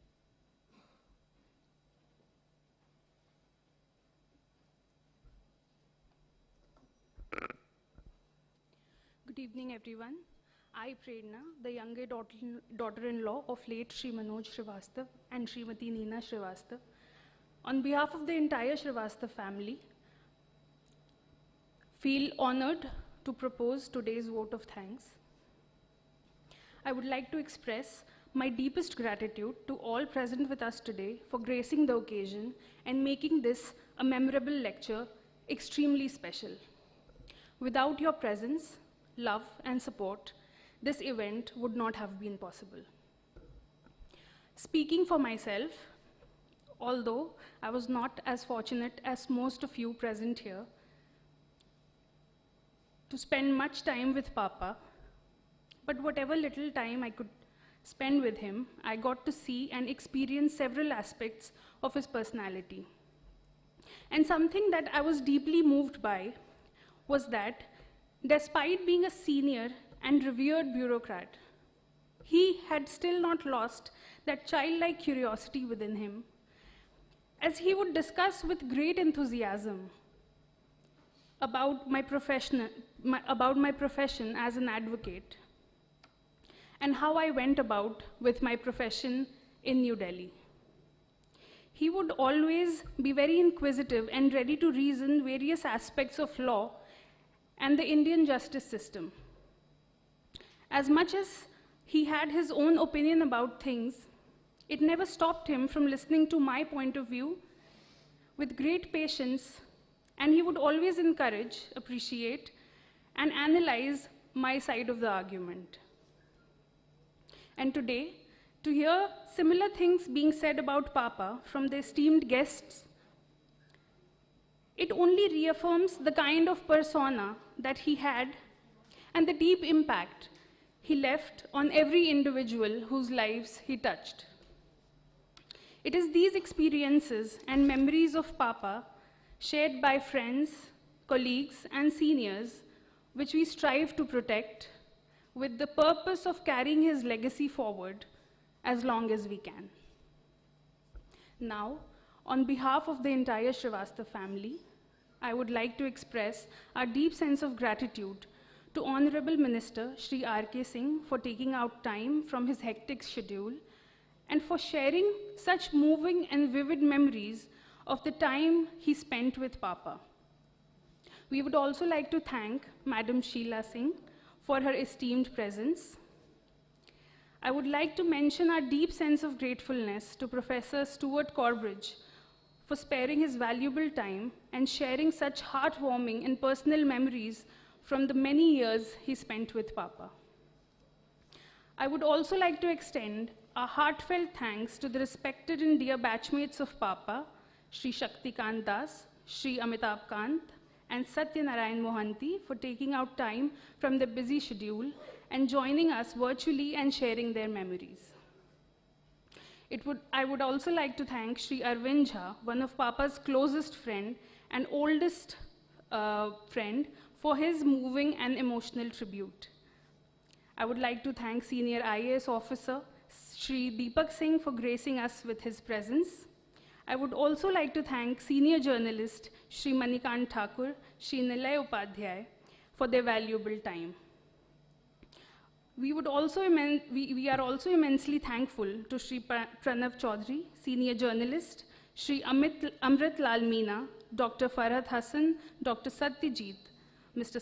Shashikant, and Mr. Prakash Lal, and several other persons who played a key role in organizing and making today's event possible. We are also very grateful to the entire team and support staff of Hotel Moria, especially Shri B.D. Singh, Shri C.P. Sinha, Ms. Neelam Singh, Shri Dubeji, Shri Ashish, without whose support this event would not have been possible. We are also grateful to the team of Patna Audio Visuals for handling the live event and camera, especially Mr. Pankaj and Mr. Vikas. We must mention our deep sense of appreciation for Mr. Sumit for taking care of the stage, lights, and flower arrangements. We are also very grateful to Mr. Saurav and Mr. Gaurav, Mr. Avinash Ujjwal, and the entire team of Equity Foundation for their constant support in organizing this event. We would also like to extend our sincere thanks to those from the media who have gathered today to cover the event. Last but not the least, we would like to extend our heartfelt gratitude to all the colleagues, family, and friends who are present here, and also to many who have connected virtually, without whose love and support this event would not have been possible. At the end, as it is known to all that Papa immensely believed and stood by the principle of speaking truth to power, on today's occasion, let us go back in time and listen to what he had to say about the same.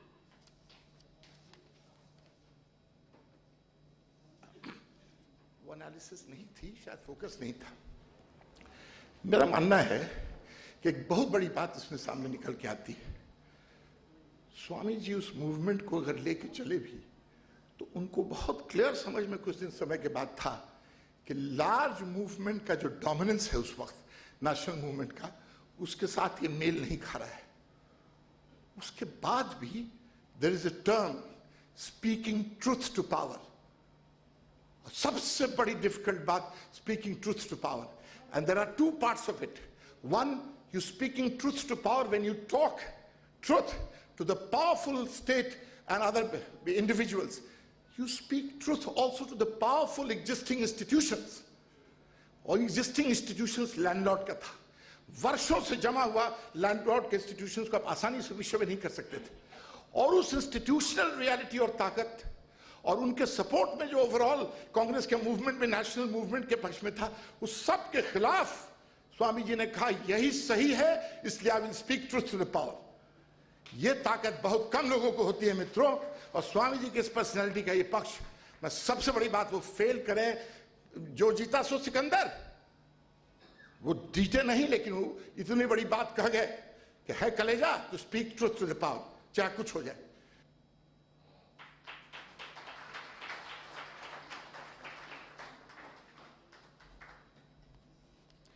I would also like to thank Harjot ma'am for her kind words on Papa. I would now request all of you to kindly join us for high tea. Thank you.